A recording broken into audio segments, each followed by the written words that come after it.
ಇವತ್ತು ಕಾರ್ಯಕ್ರಮಕ್ಕೆ ಶೋಭೆ ತಂದ ಸನ್ಮಾನ್ಯ ಶ್ರೀ ತಿಮ್ಮನಗೌಡ್ರೆ, ಶ್ರೀಮಾನ್ ವೆಂಕಟೇಶ್ ಬಡಿಗೇರ್, ನೆರೆದಿರುವ ಎಲ್ಲ ಗೌರವಾನ್ವಿತ ಪರಮ ಪ್ರೀತಿಯ ಅಧ್ಯಾತ್ಮಿಕ ಬಂಧುಗಳೇ, ತಾಯಂದಿರೇ, ಈ ಫ್ಯಾನ್ ಆಫ್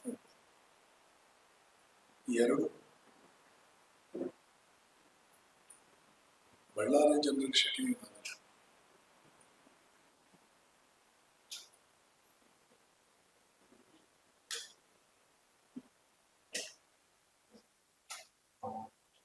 ಕಳೆದ ತಿಂಗಳು ಸ್ವಾಮಿ ವಿವೇಕಾನಂದರ ಪ್ರಥಮ ಭಾಷಣದ ಬಗ್ಗೆ ಪ್ರಸ್ತಾಪ ಮಾಡ್ತಿದ್ದೆ.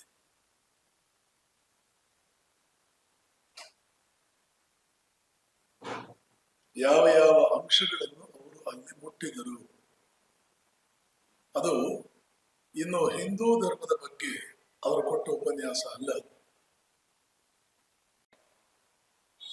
ಆ ಕಡೆ ಒಂದು 100 ಅಡಿ, ಈ ಕಡೆ ಒಂದು 100 ಅಡಿ ಹೆಚ್ಚು ಕಡಿಮೆ, ಇಷ್ಟು ಅಗಲವಾದ ಒಂದು ದೊಡ್ಡ ಹಾಲ್ ಬಿಲ್ಡಿಂಗ್ ಇವತ್ತಿಗೂ ಶಿಕಾಗೋ ನಗರದಲ್ಲಿ ಇವತ್ತಿಗೂ ಇದೆ. ಅಮೆರಿಕಕ್ಕೆ ಹೋದವ ಭಾರತೀಯ ಶಿಕಾಗೋ ನಗರಕ್ಕೆ ಹೋಗ್ಲೇಬೇಕು, ಅಲ್ಲಿ ಈ ಆರ್ಟ್ ಇನ್ಸ್ಟಿಟ್ಯೂಟ್ ನೋಡ್ಲೇಬೇಕು.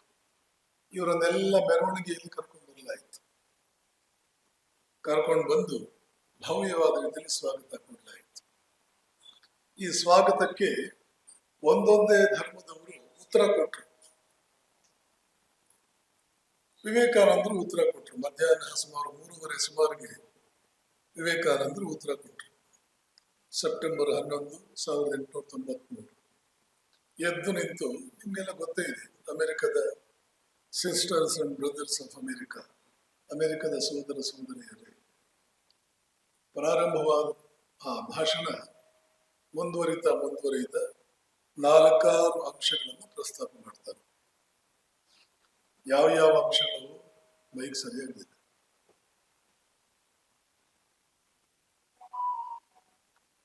ಈ ಪ್ರಪಂಚದ ಅತ್ಯಂತ ಪ್ರಾಚೀನ ಸನ್ಯಾಸಿಗಳ ಪರಂಪರೆಗೆ ಸೇರಿದವನು ನಾನು.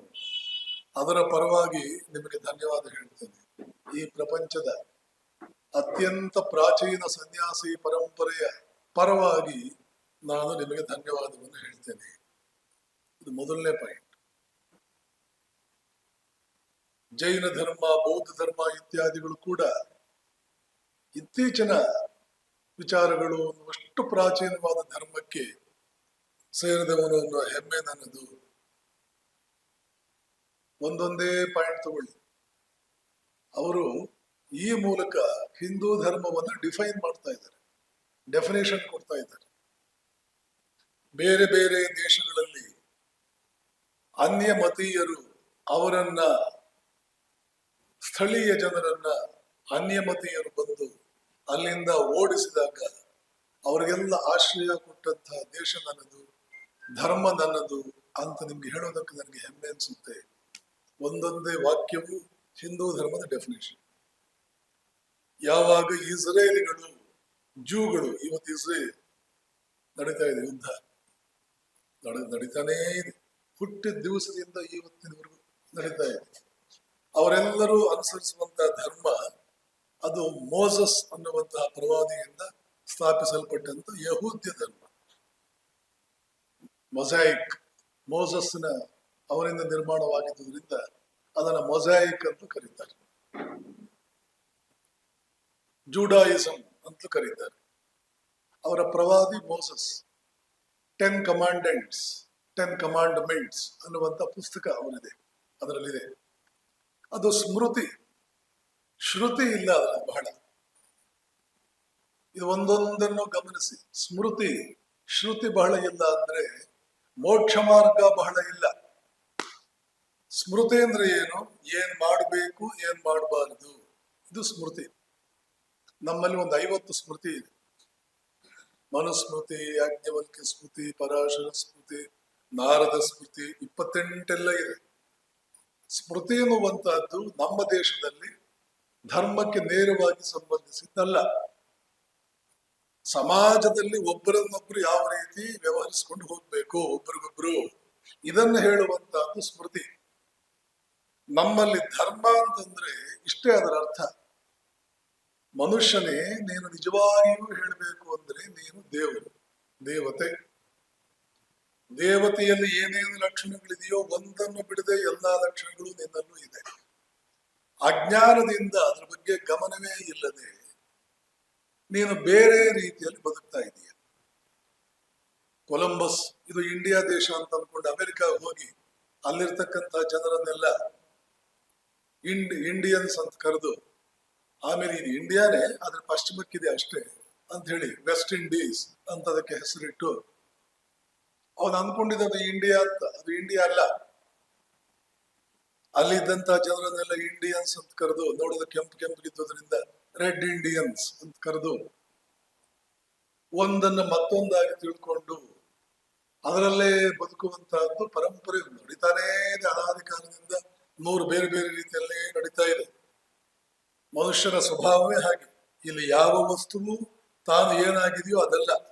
ಇದು ತಾತ್ಕಾಲಿಕವಾಗಿ ಈ ರೂಪದಲ್ಲಿ ಇದೆ, ಈ ಸ್ಥಿತಿಯಲ್ಲಿದೆ, ಆದ್ರೆ ವಸ್ತುವೇ ಅದಲ್ಲ. ಇದು ಹಿಂದೂ ಧರ್ಮದ ಮೂಲಭೂತ ಸಾರ. ಯಾವ ವಸ್ತುವು, ಯಾವ ವ್ಯಕ್ತಿಯು ಅವನಿಗೆ ನಮ್ಗೆ ಹೇಗೆ ಪರಿಚಯಕ್ಕೆ ಬರ್ತಿದ್ದಾನೋ ಹಾಗಿಲ್ಲ ಅವನು. ಅದಕ್ಕಿಂತ ಲಕ್ಷಗಳ ಗಟ್ಟಲೆ, ಕೋಟಿಗಳ ಗಟ್ಟಲೆ ಭವ್ಯವಾಗಿದ್ದಾನೆ. ಪ್ರತಿಯೊಂದು, ಈಗ ಮನುಷ್ಯ, ಯಾವುದೇ ಮನುಷ್ಯ ಅತ್ಯಂತ ಕೀಳು ಮನುಷ್ಯ, ಅವನ ಹಾಗಿಲ್ಲ. ಅವನ ಅಜ್ಞಾನ ಎಷ್ಟಿದೆಯೋ ಅಷ್ಟರ ಮಟ್ಟಿಗೆ ಅವನು ತನ್ನ ನಿಜ ಸ್ಥಿತಿಯನ್ನು ಮರೆತಿದ್ದಾನೆ. ಅವನ ಅಜ್ಞಾನ ಎಷ್ಟಿದೆಯೋ ಅಷ್ಟರ ಮಟ್ಟಿಗೆ ತನ್ನ ನಿಜ ಸ್ಥಿತಿಯಿಂದ ದೂರ ಹೋಗಿದ್ದಾನೆ. ಸ್ವಲ್ಪವೇ ಅಜ್ಞಾನ ಇದ್ರೆ ನಿಜ ಸ್ಥಿತಿಗೆ ಹತ್ತಿರ ಬಂದಿದ್ದಾನೆ. ಜಾಸ್ತಿ ಇದ್ರೆ, ಬಹಳ ಜಾಸ್ತಿ ಇದ್ರೆ ಅತ್ಯಂತ ದೂರವಾಗಿ ಹೋಗಿದ್ದಾನೆ. ಹಾಗೆ ದೂರ ಹೋಗುವುದಕ್ಕೆ ಅವನ ಮನಸ್ಸು ಕಾರಣ. ಹಾಗೆ ಅವನನ್ನು ದೂರ ಕರ್ಕೊಂಡು ಹೋಗುವ ಮನಸ್ಸಿಗೆ ತಮೋಗುಣ ಅಂತ ಕರಿತೀವಿ. ತಮಸ್ಸು, ಆ ಮನಸ್ಸು ತಮಸ್ಸು. ಅತ್ಯಂತ ಹತ್ತಿರಕ್ಕೆ ಏನು ಯಾವುದು ತಂದಿದೆಯೋ ಅವನನ್ನ ಭಗವತ್ ಸ್ಥಿತಿಗೆ, ಅವನ ನಿಜ ಸ್ಥಿತಿಗೆ ಯಾವ್ದು ಹತ್ತಿರ ತಂದಿದೆಯೋ ಅದನ್ನು ಸತ್ವಗುಣ ಅಂತ ಕರಿತೀವಿ. ಇವೆರಡರ ಮಧ್ಯೆ ಇರುವುದನ್ನು ರಜೋಗುಣ ಅಂತ ಕರಿತೀವಿ. ಇದನ್ನು ಒಂದು ಉದಾಹರಣೆ ಕೊಡ್ತೇವೆ. ವಿಭೀಷಣ ಸತ್ವಗುಣ, ಕುಂಭಕರ್ಣ ತಮೋಗುಣ, ರಾವಣ ರಜೋಗುಣ. ಆ 3 ಗುಣಗಳು ಹೇಗಿರುತ್ತೆ ಅಂತ ತೋರಿಸೋದಕ್ಕೇನೆ ಪರಮಾತ್ಮ ಈ ದೇಶದಲ್ಲಿ ಆ 3 ಜನರನ್ನು ಸೃಷ್ಟಿ ಮಾಡಿ, ರಜೋಗುಣ ಏನ್ ಮಾಡಬೇಕು ಅದನ್ನು ರಾವಣದಿಂದ ಮಾಡಿಸಿ, ತಮೋಗುಣ ಏನ್ ಮಾಡಬೇಕು ಅದನ್ನು ಕುಂಭಕರ್ಣದಿಂದ ಮಾಡಿಸಿ, ಸತ್ವಗುಣ ಏನ್ ಮಾಡಬೇಕು ಅದನ್ನು ವಿಭೀಷಣದಿಂದ ಮಾಡಿಸಿ ಕತೆ ಹೇಳಿ ಜನರಿಗೆಲ್ಲ ಅರ್ಥವಾಗುವ ಹಾಗೆ ಈ ದೇಶದ ಜನ ಸಂಸ್ಕೃತಿ ಕಟ್ಟಿದಂತ ಮಹಾತ್ಮರು ವ್ಯವಸ್ಥೆ ಮಾಡಿದ್ದಾರೆ. ಆದ್ರೆ ಆ ವ್ಯಕ್ತಿಗಳನ್ನು ನಾವು ನೋಡ್ತೇವೆ ಹೊರತು ಅದರ ಹಿಂದಿನ ತತ್ವವನ್ನು ನೋಡಲ್ಲ. ಆದ್ದರಿಂದ ವ್ಯಕ್ತಿಗಳ ಬಗ್ಗೆ ಜಗಳ ಆಡ್ತಾ ಕೂತ್ಕೊಳ್ತೀವಿ. ಅವ್ರು ಅದನ್ ತಿಂದ, ಇದನ್ ತಿಂದ, ಹಾಗಿದ್ದ, ಹೀಗಿದ್ದ, ತಗೊಂಡು ಏನ್ ಮಾಡ್ತೀಯ? ವ್ಯಕ್ತಿ ಕೆಲಸದಿಂದ ಹೊರಟೋಗಿದ್ದಾನೆ, ಅದನ್ನೇನ್ ಮಾಡ್ತೀಯ? ಆ ವ್ಯಕ್ತಿ ಒಂದು ತತ್ವವನ್ನು ಪ್ರತಿನಿಧಿಸಿದ್ದಾನೆ. ಒಂದು ತತ್ವ ಆ ವ್ಯಕ್ತಿಯ ರೂಪದಲ್ಲಿ ಬಂದಿದೆ. ಅವನು ಸಾಯೋದು ಇಲ್ಲ, ಅದು ಹುಟ್ಟೋದು ಇಲ್ಲ, ಅದು ಅನಾದಿ, ಅದು ಅನಂತ. ರಾಮ ತತ್ವ, ಭಗವಂತ ಅಥವಾ ದಿವ್ಯ ಪುರುಷ ಅಥವಾ ಮನುಷ್ಯ ತನ್ನ ನಿಜ ಸ್ಥಿತಿಯನ್ನು ಮುಟ್ಟಿದಾಗ ಹೇಗಿರ್ತಾನೆ? ರಾಮನಂತೆ ಇರ್ತಾನೆ, ಕೃಷ್ಣನಂತೆ ಇರ್ತಾನೆ, ವಿಷ್ಣುವಿನಂತೆ ಇರ್ತಾನೆ. ಕಠೋಪನಿಷತ್ನಲ್ಲಿ ಇದೇ ಪದವನ್ನು ಉಪಯೋಗಿಸಲಾಗಿದೆ. ತದ್ ವಿಷ್ಣು ಪರಮಂ ಪದಂ, ವಿಷ್ಣುವಿನ ಪರಮ ಪದವನ್ನು ಮುಕ್ತಿಯ ನೀನು ನಚಿಕೇತ. ಆತ್ಮಜ್ಞಾನವನ್ನು ಪಡೆದುಕೊಂಡು ಬಿಟ್ರೆ, ಆತ್ಮಜ್ಞಾನ ಅಂದ್ರೆ ಏನು? ನಿಜಕ್ಕೂ ನಾನು ಯಾರು, ನನ್ನ ನಿಜ ಸ್ಥಿತಿ ಏನು, ಯಾಕೆ ನಾನು ಈ ನಿಜ ಸ್ಥಿತಿಯಿಂದ ದೂರ ಇದ್ದೇನೆ, ಇದರ ಕೋಟಿ ಪಟ್ಟು ಭವ್ಯವಾಗಿರಬಹುದಾಗಿತ್ತು. ನಾನು ಆ ದಿಕ್ಕಿನಲ್ಲಿ ನಾನು ಏನ್ ಪ್ರಯತ್ನ ಮಾಡ್ತಾ ಇದ್ದೇನೆ, ಅದು ತಿಳ್ಕೊಂಡಾದ್ರೂ ತಿಳ್ಕೊಂಡಿದ್ದೀನ? ಪ್ರಯತ್ನವಾದ್ರೂ ಯಾವ ರೂಪದಲ್ಲಿರ್ಬೇಕು, ಹೇಗಿರ್ಬೇಕು, ಇದರ ಬಗ್ಗೆ ಗಮನ ಇದೆಯಾ? ಬಹಳ ಜನರ ಗಮನ ಇಲ್ಲ. ಯಾಕೆ ಅಂದ್ರೆ ತಮೋ ಗುಣ ಒಳಗಡೆ ತುಂಬಿದೆ, ನಿದ್ದೆ ಮಾಡ್ತಿದೆ ಮನಸ್ಸು. ಕುಂಭಕರ್ಣ ತಮೋಗುಣ, ಕುಂಭಕರ್ಣ ಊಟ ನಿದ್ದೆ 2 ಬಿಟ್ರೆ ಬೇರೆ ಏನು ಬೇಕಾಗೇ ಇಲ್ಲ ಅನ್ನೋ ಸ್ಥಿತಿಯಲ್ಲಿ ಮನಸ್ಸಿದೆ. ಅದೊಂದು ದುರಂತ, ದುರವಸ್ಥೆ. ಅದನ್ನೇ ನರಕ ಅಂತ ಕರೀಲಾಗುತ್ತೆ. ಎಲ್ಲರಿಗೂ ಅರ್ಥವಾಗುವ ಭಾಷೆಯಲ್ಲಿ ನರಕದಲ್ಲಿ ಬದುಕ್ತಾ ಇದ್ದಾನವನು. ಪಶು ಜೀವನ ಮಾಡ್ತಾ ಇದ್ದಾನೆ, ಮೃಗದಂತೆ ಬದುಕ್ತಾ ಇದ್ದಾನೆ, ಹೀಗೆಲ್ಲ ಕರೀಲಾಗುತ್ತೆ. ಯಾವುದೂ ತಾನಿದ್ದಂತೆ ಕಾಣ್ತಿಲ್ಲ. ಇದು ಶ್ರುತಿ. ಆ ಶ್ರುತಿ ಅಥವಾ ನಿಜವಾದ ಧರ್ಮ. ಇದು ಆ ಯಹೂದ್ಯರು, ಅವರಿಗೆ ಈ ಶ್ರುತಿ ಅಷ್ಟು ಅವರ ತಲೆ ಕೆಡಿಸ್ಕೊಂಡಿಲ್ಲ. ಅದರ ಬದಲು ಸ್ಮೃತಿ ಬಗ್ಗೆ 10 ಕಮಾಂಡ್ಮೆಂಟ್ಸ್ ಅಲ್ಲಿ ದೌ ಶಲ್ಟ್ ನಾಟ್, ನೀನ್ ಏನ್ ಮಾಡ್ಬೇಕು, ನೀನ್ ಏನು ಮಾಡಬಾರದು. ದೌ ಶಲ್ಟ್ ಅದು ಹಳೆ ಇಂಗ್ಲಿಷ್. ದೌ ಶಲ್ಟ್ ನಾಟ್, ನೀನ್ ಏನ್ ಮಾಡ್ಬೇಕು, ಏನ್ ಮಾಡಬಾರ್ದು, ಇದೇ ತುಂಬಿದೆ. ಅದೇನಾದ್ರೂ ಇರ್ಲಿ. ಹಾಗೆ ಅವರು ಆ ಧರ್ಮವನ್ನು ಪಾಲನೆ ಮಾಡ್ಕೊಂಡಿದ್ದಾಗ ಈ ರೋಮನ್ನರು ಅವರನ್ನ ಅಲ್ಲಿಂದ ಓಡಿಸಿದ್ರು. ನೋಡಿ, ಹೀಗೆ ಈ ಪಾಶ್ಚಿಮಾತ್ಯರಿಗೆ ಇಂಡಿಯಾದ ಪಶ್ಚಿಮಕ್ಕೆ ಒಂದು ಪ್ರಪಂಚ ಬೇರೆ. ತಮ್ಮ ಹಾಗೆ ಬದುಕದೇ ಇರುವವರೆಲ್ಲ ಸರಿ ಇಲ್ಲ ಅವರ ದೃಷ್ಟಿನಲ್ಲಿ. ಇಂಡಿಯಾದಿಂದ ಪೂರ್ವಕ್ಕೆ ಮೊದಲು ಹಾಗೆ ಇರಲಿಲ್ಲ. ಆ ಇಂಡಿಯಾದ ಪಶ್ಚಿಮಕ್ಕೆ ಇರ್ತಕ್ಕಂಥವ್ರ ಪ್ರಭಾವಕ್ಕೆ ಕೆಲವರು ಪೂರ್ವದ ದೇಶಗಳು ಸಿಕ್ಕಿ ಅವ್ರಿಗೂ ಈ ದುರ್ಬುದ್ಧಿ ಬಂದಿದೆ. ದುರಾಚಾರ, ದುರ್ಬುದ್ಧಿ ಬಂದಿದೆ. ನೀವು ನಮ್ಮ ಏನೇನೋ ಪಾಲನೆ ಮಾಡ್ತಾ ಇದ್ದೀರಿ ಯಹೂದ್ಯರೇ, ಓಡಿಸ್ಬಿಟ್ರಲ್ಲಿ. 6-7ನೇ ಶತಮಾನದಲ್ಲಿ ಅಲ್ಲಿಂದ ಓಡಿಸಿದ್ರು. ದಿಕ್ಕಾಪಾಲಾಗಿ ಚದುರು ಹೋದ್ರು ಪ್ರಪಂಚದಾದ್ಯಂತ. ಭಾರತಕ್ಕೂ ಬಂದರು. ನಾವು ಅವರಿಗೆ ಆಶ್ರಯ ಕೊಟ್ಟಿವಿ. ವಿವೇಕಾನಂದರು ಹೇಳ್ತಾರೆ, due to Roman tyranny, when their temple was shattered, India gave them the shelter. ಅದೇ ರೀತಿ ಇಸ್ಲಾಂ ಧರ್ಮ, ಇಸ್ಲಾಂ ಅಂತ ಹೆಸರು ಹೇಳಲ್ಲ, ಮತ್ತೊಂದು ಕಡೆ ಝೊರಾಸ್ಟ್ರಿಯನ್ ಪಂಥದವರು, ಪರ್ಷಿಯಾ ದೇಶದವರು, ಇವತ್ತಿನ ಇರಾನ್, ಆವತ್ತಿನ ಪರ್ಷಿಯಾದವರು ಅಲ್ಲಿ ಹುಟ್ಟಿದಂತಹ ಹೊಸ ಧರ್ಮದ ದಬ್ಬಾಳಿಕೆಗೆ ಸಿಕ್ಕಿ ಅಲ್ಲಿಂದ ಅವರನ್ನು ಓಡಿಸಿದಾಗ ನನ್ನ ದೇಶ ಆಶ್ರಯ ಕೊಟ್ಟಿತು. ಆ ಹೆಮ್ಮೆ ಇದೆ ನನಗೆ. ಬೇರೆ ದೇಶದವರು, ಬೇರೆ ಧರ್ಮದವರು ದಿಕ್ಕು ಕಾಣದೆ, ದೆಸೆ ಕಾಣದೆ ಓಡಿ ಬಂದಾಗ ನನ್ನ ಧರ್ಮ, ನನ್ನ ದೇಶ ಅವರನ್ನ ಪ್ರೀತಿಯಿಂದ ಆಹ್ವಾನಿಸಿತು, ತಬ್ಬಿಕೊಂಡಿತು. ಇದನ್ನು ಯಾಕೆ ಹೇಳಿದ್ರು? ಇದು ಸರ್ವಧರ್ಮ ಸಮ್ಮೇಳನ. ಧರ್ಮಗಳೆಲ್ಲ ಸಾಮರಸ್ಯದಿಂದ ಬದುಕಬೇಕು ಅಂತ ಡಂಗೂರ ಹೊಡೆಯೋದಕ್ಕೆ ಹುಟ್ಟುಕೊಂಡಂತ ಸಮ್ಮೇಳನ. ಆದ್ರೆ ಹಿಂದೂಗಳನ್ನು ಬಿಟ್ಟು ಹಾಗೆ ಬದುಕದವರು ಇವತ್ತಿಗೂ ಒಬ್ರು ಇಲ್ಲ. ವೈಯಕ್ತಿಕ ನೆಲೆಯಲ್ಲಿ ಅವರೊಬ್ಬರು, ಈ ಕುಟುಂಬದವರು, ಆ ವ್ಯಕ್ತಿ ಮಾಡಿರಬಹುದೇನೋ, ಆದ್ರೆ ಆ ಧರ್ಮದ ಜನರಲ್ ಟೆಂಡೆನ್ಸಿ, ಅದರ ಸಾರ್ವತ್ರಿಕ ಧೋರಣೆ, ಸಾರ್ವತ್ರಿಕ ದೃಷ್ಟಿಕೋನ ನೋಡಿದ್ರೆ ಇವ್ರ್ಯಾರು ಬೇರೆ ಧರ್ಮದವರ ಪ್ರೀತಿಯಿಂದ ಆಲಿಂಗನ ಮಾಡಿಕೊಂಡು ಕರ್ಕೊಂಡವರಲ್ಲ. ಇವರೆಲ್ಲ ಅವ್ರ ಪಾಡಿಗೆ ಅವರು ತಮ್ಮ ಧರ್ಮ ಆಚರಿಸ್ಕೊಂಡು ಹೋಗ್ತಾ ಇದ್ರೆ ಅವರನ್ನ ಅಲ್ಲಿಂದ ಓಡಿಸಿದವ್ರೆ. Devil quoting the scriptures. ಕ್ರಿಶ್ಚಿಯನ್ನರು ಸರ್ವಧರ್ಮ ಸಮ್ಮೇಳನ ಮಾಡೋದು ಬಹಳ ಒಳ್ಳೇದು ಮಾಡಿದ್ರು ಅವರು. ಆದ್ರೆ ಸರ್ವಧರ್ಮ ಸಮ್ಮೇಳನದಲ್ಲಿ ಏನನ್ನು ಜಗತ್ತಿಗೆ ಸಾರಬೇಕು ಅಂತಿದ್ರು ಅದನ್ನ ಅವರು ಎಂದೂ ಪಾಲನೆ ಮಾಡಿದವರಲ್ಲ. ಹಾಗೆ ಪಾಲನೆ ಮಾಡಿದ ಏಕಮೇವ ಧರ್ಮ ಹಿಂದೂ ಧರ್ಮ. ಅರ್ಥ ಮಾಡ್ಕೊಳ್ಳಿ ಇದನ್ನ. ಸತ್ಯಗಳನ್ನು ಸ್ವೀಕರಿಸಿ, ಸತ್ಯಗಳನ್ನು ಒಪ್ಕೊಳ್ಳಿ, ಅಂಜಬೇಡಿ, ಹೆದರಬೇಡಿ, ಸುಳ್ಳು ಹೇಳ್ತಿಲ್ಲ. ಇಲ್ಲದೆ ಇರೋ ಏನೇನೋ ಗ್ಲೋರಿಗಳನ್ನ, ಏನೇನೋ ಭವ್ಯತೆಗಳನ್ನ ನಿಮ್ಮ ಮೇಲೆ ಹಾಕಿ ನಿಮ್ಮನ್ನು ಹಿಪ್ನೋಟೈಸ್ ಮಾಡಿ ಸುಳ್ಳು ಹೇಳಿ ನಿಮ್ಗೆ ಮೋಸ ಮಾಡ್ತಾ ಇಲ್ಲ. ಇರೋ ಸತ್ಯವನ್ನ ಬೇರೆಯವರು ಹೆದರ್ತಾ ಇದ್ದಾರೆ, ಹೇಳೋದಕ್ಕೂ ಹೆದರ್ತಾರೆ, ಒಪ್ಕೊಳ್ಳೋದಕ್ಕೂ ಹೆದರ್ತಾರೆ.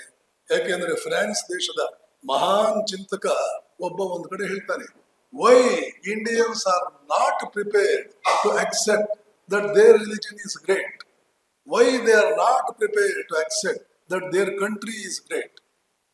ಹಿಂದೂಗಳಿಗೆ ನಮ್ಮ ಧರ್ಮ ಗ್ರೇಟ್ ಅಂತ ಒಪ್ಕೊಳ್ಳೋದಕ್ಕೆ ಆಗ್ತಾ ಇಲ್ವಲ್ಲ, ತಯಾರೇ ಇಲ್ವಲ್ಲ ಇವರು. ಫ್ರಾನ್ಸ್ ದೇಶದವರು ಬೇಜಾರು ಮಾಡ್ಕೊಳ್ತಾನೆ, ಏನಾಗಿದೆ ನಿಮ್ಗೆ? ನಿಮ್ಮ ಧರ್ಮ ಗ್ರೇಟ್ ಅಂತ ಒಪ್ಕೊಳ್ಳೋಕೆ ತಯಾರಿಲ್ವಲ್ಲ, ನೀವು ಹೆದರ್ಕೊಳ್ತಿರಲ್ಲ. ನಿಮ್ಮ ದೇಶ, ನಿಮ್ಮ ಧರ್ಮ ಇವರು ಬದುಕಿದಾರು. ಅವ್ರ ಹೆಸರು ಬೇಕಾದ್ರೆ ನಾನು ಮುಂದಿನ ಸಲ ಹೇಳ್ತೇನೆ. ಅವಾಗ articles, English Indian news papers ಅಲ್ಲಿ ಆರ್ಟಿಕಲ್ಸ್ ಬರಿತಾ ಇರ್ತಾರೆ. ಬುದ್ಧನ ನಾಡು ಅದು, ಆ ದೇಶಕ್ಕೆ ಹೋದ್ರೆ ಎಲ್ಲರೂ ವೇದಗಳನ್ನು ಹೇಳ್ತಾ ಇರ್ತಾರೆ, ಕೆಲವರು ಧ್ಯಾನ ಮಾಡ್ತಾ ಇರ್ತಾರೆ, ಕೆಲವರು ವೇದಾಂತವನ್ನು ಚರ್ಚೆ ಮಾಡ್ತಾ ಇರ್ತಾರೆ ಅಂತ ನಾನು ಈ ದೇಶಕ್ಕೆ ಬಂದೆ. ಇಲ್ಲಿ ಎಲ್ಲೂ ಈ ವಾತಾವರಣವೇ ಕಾಣಲಿಲ್ಲ, ಬಹಳ ಬೇಜಾರಾಗ್ತಾ ಇದೆ ನನಗೆ ಅಂತ ಹೇಳ್ತಾನ. ವಿಚಾರ ಮಾಡಿ, ಬೇರೆಯವರೆಲ್ಲ ನಮ್ಮಿಂದ ಏನೇನ್ ನಿರೀಕ್ಷೆ ಮಾಡ್ತಿದ್ದಾರೆ, ನಾವು ಬದುಕ್ತಾ ಇರ್ತಕ್ಕಂಥ ದುರ್ಗತಿ ಎಂತಹದ್ದು, ಇದೆಲ್ಲ ತಿಳ್ಕೊಳ್ಳಿ. ಈ ನಿದ್ದೆಯಿಂದ ಎಬ್ಸೋದಕ್ಕೆ ವಿವೇಕಾನಂದರು ಬಂದಿದ್ದು. ಅವಕಾಶ ಸಿಕ್ಕಿದಾಗೆಲ್ಲ ತನ್ನ ಧರ್ಮ, ತನ್ನ ದೇಶದ ಮಹಿಮೆಯನ್ನ ಆ ಜನರ ಮುಂದೆ, ಅವರೂರಿಗೆ ಹೋಗಿ ಅವರ ಭಾಷೆಯಲ್ಲೇ ಅವ್ರಿಗೆ ಸವಾಲು ಹಾಕೋ ರೀತಿಯಲ್ಲಿ, ನಿಮಗೆಲ್ಲ ಧರ್ಮ ಅಂದ್ರೆ ಏನ್ ಗೊತ್ತಿದೆ ಹೇಳ್ಕೊಡ್ತೀನಿ ಕೇಳಿ ಅನ್ನುವ ಧಾಟಿಯಲ್ಲಿ ಕೆಲವು ಸಲ ತುಟಿಯನ್ನು ಕಚ್ಚಿ, ಹೀಗಂದ್ಕೊಂಡು ತುಟಿ ಕಚ್ಚುತ್ತಾ ಈ ದಾಟಿಯಲ್ಲಿ ಆ ರೂಪದಲ್ಲಿ ಧರ್ಮ ಹೇಳಿದಂತಹ ವ್ಯಕ್ತಿ ವಿವೇಕಾನಂದ. ಅಂಜುಬುರ್ಕ ಅಲ್ಲ ಅವರು, ನಮ್ಮ ಹಾಗೆ ನಿಮ್ಮ ಹಾಗೆ. ಈ ಅಂಜುಬುರ್ಕ್ ತರ ಇದೆಯಲ್ಲ, ಇದು ಇಹವೂ ಕೊಡಲಾರದು ನಮಗೆ, ಪರವನ್ನೂ ಕೊಡಲಾರದು. ಹೇಳಿ ಇಲ್ಲಿಯೂ ಸಲ್ಲುವುದಿಲ್ಲ, ಅಲ್ಲಿಯೂ ಸಲ್ಲುವುದಿಲ್ಲ. ಈ ಜಗತ್ತಿನಲ್ಲಿ ಒಂದು ಪರಮ ದುರ್ಗುಣ, ಮಹಾ ನರಕ ಸ್ಥಿತಿ ಒಂದೇನಾದರೂ ಇದ್ರೆ ಅದು ಹೇಳಿತನ. ವಿವೇಕಾನಂದ 100 ಸಲ ಹೇಳ್ತಾರೆ, ಬುದ್ಧಿಶಾಲಿಯು ಶಕ್ತಿಶಾಲಿಯು ಆದ ದುಷ್ಟನನ್ನಾದರೂ ನಾನು ಮೆಚ್ಚಿಕೊಳ್ತೇನೆ. ಬುದ್ಧಿಯೂ ಇಲ್ಲದ, ಶಕ್ತಿಯೂ ಇಲ್ಲದ, ತನ್ನನ್ನು ಒಳ್ಳೆಯವನು ಅಂತ ಭಾವಿಸ್ಕೊಂಡಿದ್ದಾನಲ್ಲ ಗುಡಿ ಮನುಷ್ಯ, ಅವನಿಗೆ ಭವಿಷ್ಯವೂ ಇಲ್ಲ, ನಾನು ಅವನು ಮೆಚ್ಚಿಕೊಳ್ಳೋದು ಇಲ್ಲ. ಯಾಕೆ? ಬುದ್ಧಿಯೂ ಇಲ್ಲ, ಶಕ್ತಿಯೂ ಇಲ್ಲ. ಇನ್ನೊಬ್ಬರಿಗೆ ಹೆದರ್ಕೊಂಡು ಒಳ್ಳೆಯವನಾಗಿರೋದು ಅವನು. ಪೊಲೀಸ್ನವನಿಗೋ ಅಥವಾ ಮತ್ತಾರಿಗೋ ಹೆದರ್ಕೊಂಡು ಒಳ್ಳೆಯವನಾಗಿದ್ದಾನೆ. ಒಳ್ಳೆಯತನವೇ ಜೀವನದ ನಮ್ಮ ಏಕಮೇವ ಗುರಿಯಾಗಿರಬೇಕು. ಪ್ರಾಣ ಹೋದರೂ ಕೂಡ ಕೆಡುಕು ಇರಬಾರದು, ನಮ್ಮಲ್ಲಿ ಕೆಡುಕ್ತನ ಇರಬಾರದು ಅಂತನ್ನುವ ಪದ್ಧತಿ ತತ್ವಕ್ಕೆ ಬದ್ಧನಾಗಿ ಅವನೇನು ಒಳ್ಳೆಯವನಾಗಿರುವುದಲ್ಲ. 100 ಜನ ಹೇಳ್ತಾರೆ ಭಾರತೀಯರು ಸತ್ವಗುಣ ನಮ್ಮಲ್ಲಿ ಇದೆ ಎಂದು ಭಾವಿಸಿಕೊಂಡು ತಮೋ ಗುಣವನ್ನು ದಿನೇ ದಿನೇ ತಮ್ಮಲ್ಲಿ ತುಂಬಿಕೊಂಡು ಹೋಗ್ತಾ ಇದ್ದಾರೆ, ತುಂಬಿಸ್ತಾ ಇದ್ದಾರೆ ತಮ್ಮನ್ನೇ ತಮೋ ಗುಣದಿಂದ. ಇರ್ಲಿ, ಇಲ್ಲಿ ವಿವೇಕಾನಂದ ಹೇಳ್ತಾರೆ, ಆ ಹೆಮ್ಮೆ ನನ್ನದು. ಯಾವ ಹೆಮ್ಮೆ? ಬೇರೆ ಯಾರನ್ನು, ಬೇರೆ ಧರ್ಮಕ್ಕೆ ಸೇರಿದವರು, ಬೇರೆ ದೇಶಕ್ಕೆ ಸೇರಿದವರು ಅಂತ ನಾವು ಹಿಂಸೆ ಕೊಡಲಿಲ್ಲ. 45ನೇ ಇಸ್ವಿನಲ್ಲಿ ಪ್ರಪಂಚದ 100 ದೇಶಗಳಿಗಿಂತ ಹೆಚ್ಚು ದೇಶಗಳಿಗೆ ಚದುರಿ ಹೋಗಿದ್ದಂತಹ ಇಸ್ರೇಲಿಗಳು 2ನೇ ಮಹಾಯುದ್ಧ ಆದ್ಮೇಲೆ ಯುರೋಪಿಯನ್ನರೆಲ್ಲ ಸೇರಿ ಹಿಂದೆ ಅವರದೊಂದು ದೇಶ ಇತ್ತು, ಈಗಿನ ಇಸ್ರೇಲ್. ಆಗಿನ ಇಸ್ರೇಲ್ ಕೂಡ, ಈ ಇಸ್ರೇಲ್ ನೆನ್ನೆ ಮೊನ್ನೆದಲ್ಲ, 5,000-6,000 ವರ್ಷಗಳ ಹಿಂದಿನ ದೇಶ ಅದು. ಅಲ್ಲಿಂದ ರೋಮನ್ನರು, ಆಮೇಲೆ ಕ್ರಿಶ್ಚಿಯನ್ನರು, ಯಾಕೆಂದ್ರೆ ಜೀಸಸ್ ಕ್ರಿಸ್ತನನ್ನ ಶಿಲುಬೆಗೆ ಏರಿಸಿದ್ದು ಇಸ್ರೇಲಿಗಳೇ. ಜೀಸಸ್ಸೇ ಒಬ್ಬ ಇಸ್ರೇಲಿ, ಅವನೇ ಒಬ್ಬ ಜೂ. ಆಗಿನ ಕಾಲದ ಜೂ ಪದ್ಧತಿ ಅದಕ್ಕೂ ಇವನು ಹೇಳ್ತಾ ಇದ್ದಂತ ಪದ್ಧತಿಗೂ ಡಿಫರೆನ್ಸ್ ಇರೋದ್ರಿಂದ ಅವನನ್ನ ಶಿಲುಬೆಗೆ ಏರಿಸಿ ರೋಮನ್ನರ ಆಜ್ಞಾನುಸಾರ, ಆವಾಗ ರಾಜ ರೋಮನ್ ಚಕ್ರವರ್ತಿ, ಅವನ ಆಜ್ಞಾನುಸಾರ ಅವನ ಏರಿಸಿದ್ದಕ್ಕೆ ನಮ್ಮ ಜೀಸಸ್ಸನ್ನ ನೀವು ಶಿಲುಬೆಗೆ ಏರಿಸಿದಿರಿ ಅಂತ ಜೀಸಸ್ಸನ ಶಿಷ್ಯರು ಈ ರೀತಿಯಲ್ಲಿ ಮುಂದೆ ಅವರಿಗೆ ತೊಂದರೆ ಕೊಟ್ಟರು ಇಸ್ರೇಲಿಗಳಿಗೆ. ಮತ್ತೆ ಜೀಸಸ್ಸನ ಶಿಷ್ಯರಾದ್ರೂ ಹೋಗ್ಲಿ, ಬಹಳ ಸಾಚಾಗಳಾದ್ರ ಯಾವ ಇಸ್ರೇಲ್ಗಳು ಜೀಸಸ್ಸನ್ನ ಶಿಲುಬೆಗೆ ಏರಿಸಿದರು ಅವರ 1000 ಪಟ್ಟು ಕಟುಕರು, ನೀಚರು, ದುಷ್ಟರು ಜೀಸಸ್ಸನ ಅನುಯಾಯಿಗಳಾದರು. ಇದನ್ನ ನೀವು ತಿಳ್ಕೊಳ್ಬೇಕು ಅಂತಂದ್ರೆ ರೀಕನ್ಸ್ಟ್ರಕ್ಷನ್ ಆಫ್ ಹ್ಯುಮ್ಯಾನಿಟಿ ಅನ್ನುವಂತ ಒಂದು ಪುಸ್ತಕ ಇದೆ. ಆ ಪುಸ್ತಕ ಓದಿ. ಹಾರ್ವರ್ಡ್ ವಿಶ್ವವಿದ್ಯಾಲಯದ ಸೋಷಿಯಾಲಜಿ ಡಿಪಾರ್ಟ್ಮೆಂಟ್ ನ ಚೇರ್ಮನ್ ಪಿಟ್ರಿನ್ ಸೊರೋಕಿನ್ ಅನ್ನುವಂತ ಪ್ರೊಫೆಸರ್ ಬರೆದಿರ್ತಕ್ಕಂಥ ರೀಕನ್ಸ್ಟ್ರಕ್ಷನ್ ಆಫ್ ಹ್ಯುಮ್ಯಾನಿಟಿ. ಕ್ರಿಶ್ಚಿಯನ್ ಮಿಷನರಿಗಳು ಈ ಪ್ರಪಂಚದಲ್ಲಿ ಏನೇನು ಮಾಡಿದ್ದಾರೆ. ವ್ಯಾಟಿಕನ್ ಚರ್ಚ್ಗೆ ನಾನು ಹೋದಾಗ ನಮಗೆ ಗೈಡ್ ಆಗಿದ್ದಂತ ಒಬ್ಬಳು ಲೇಡಿ, ವ್ಯಾಟಿಕನ್ ಸ್ಪೇನ್ ದೇಶದ ರಾಯಭಾರಿ, ವ್ಯಾಟಿಕನ್ನಿನ ರಾಯಭಾರಿ ಸ್ಪೇನ್ ದೇಶದಲ್ಲಿ ಇದಾನಲ್ಲ ಅವನ ಮಗಳು, ಬಹಳ ಲರ್ನೆಡ್ ಲೇಡಿ ಅವಳು. ಸುಮಾರು 50ರಿಂದ 60 ಮಧ್ಯೆ ಅವಳ ವಯಸ್ಸು. ಆ ವ್ಯಾಟಿಕನ್ ಚರ್ಚ್ ಅನ್ನು ತೋರಿಸ್ತಾ ಕೆಳಗಡೆ ಅಂಡರ್ಗ್ರೌಂಡ್ ಭಾಗ ಇದೆಯಲ್ಲ, ಆ ಭಾಗವನ್ನು ಎಕ್ಸ್ಪ್ಲೈನ್ ಮಾಡ್ತಾ ಹೇಳ್ತಾಳೆ, ಸ್ವಾಮೀಜಿ ಇಲ್ಲಿ ನಡೆದಿರುವಷ್ಟು ಮರ್ಡರ್ಸ್ ಪ್ರಪಂಚದಲ್ಲಿ ಎಲ್ಲಿಯೂ ನಡೆದಿಲ್ಲ. ಈ ಅಂಡರ್ಗ್ರೌಂಡ್ ಇದೆಯಲ್ಲ, ಅಂಡರ್ಗ್ರೌಂಡ್ ಕನ್ನಡದಲ್ಲಿ ಏನಂತಾರೆ ಅದಕ್ಕೆ, ನೆಲಮಾಳಿಗೆ. ಈ ನೆಲಮಾಳಿಗೆಯಲ್ಲಿ ನಡೆದಿರುವಷ್ಟು ಕೊಲೆಗಳು ಪ್ರಪಂಚದಲ್ಲಿ ಎಲ್ಲಿಯೂ ನಡೆದಿಲ್ಲ. ತಿಳ್ಕೊಳ್ಬೇಕು ನಾವು. ಇವರೆಲ್ಲ ಉದ್ದುದ್ದಕ್ಕೆ ಮಾತಾಡ್ತಾರೆ. ಮತ್ತು ಭಾರತೀಯ ಈ ಚಿಂತಕರು ಅಂತ ಶುದ್ಧ ಮೂರ್ಖರು. ಇವರಂತ ಶತಮೂರ್ಖರನ್ನು ನೀವು ಕಾಣೋದಕ್ಕೆ ಸಾಧ್ಯವಿಲ್ಲ ಇತಿಹಾಸದಲ್ಲಿ. ಅವರೆಲ್ಲ ಅದ್ಭುತವಾದ ಧರ್ಮ ಕಟ್ಟಿಬಿಟ್ರು. ನಮ್ಮ ಧರ್ಮವೇ ಶುದ್ಧ ಮೂರ್ಖರು. ಇವರು ಆ ಕಡೆ ದೂರದರ್ಶನದಲ್ಲಿ, ಈ ಕಡೆ ಪತ್ರಿಕೆಗಳಲ್ಲಿ ಹಲವಾರು ತಾಲಿಬಾನಿಗಳು ನಮ್ಮಲ್ಲಿ ಹುಟ್ಕೊಳ್ತಿದಾರಲ್ಲ, ಇವರೆಲ್ಲ ಸೇರಿ ಮಾತನಾಡ್ತಾರೆ. ಆವಾಗ ಅವ್ರು ನೋಡಿ ಅನ್ಕೋಬೇಕು, ಮಹಾಮೂರ್ಖ ಇವನು, ಇತಿಹಾಸದ ಪ್ರಜ್ಞೆಯೇ ಇಲ್ಲ. ಅವರೆಲ್ಲ ಕನ್ನಡದ ಸಾಹಿತಿಗಳು. ಕನ್ನಡ MA ಬಿಟ್ಟು ಬೇರೆ ಇನ್ಯಾವ ಕನ್ನಡ ಭಾಷೆ ಆಚೆಗೆ ಇನ್ಯಾವ ಪುಸ್ತಕ ಓದಿದ್ರು ಅವ್ರಿಗೇನು ಅರ್ಥ ಆಗಲ್ಲ. ಅವರ ಲೆವೆಲ್ಲು, IQ ಲೆವೆಲ್ಲು, ಅವರ ಲಿಟ್ರಸಿ ಲೆವೆಲ್ಲು, ಅವರ ಎಜುಕೇಶನ್ ಲೆವೆಲ್ ಅಷ್ಟೇ. ಅದ್ರ ಆಚೆಗೆ ಅವರು ಓದೇ ಇಲ್ಲ. ಪಿಟ್ರಿನ್ ಸೊರೋಕಿನ್ ಪುಸ್ತಕ ಏನು ಓದ್ತಾರೆ? ಇಂತಹದ್ದು 100 ಇದೆ. ವಿಲ್ಯೂರೆಂಟ್ ಪ್ರಪಂಚದ ಇತಿಹಾಸವನ್ನು ಬರೀತಾನೆ.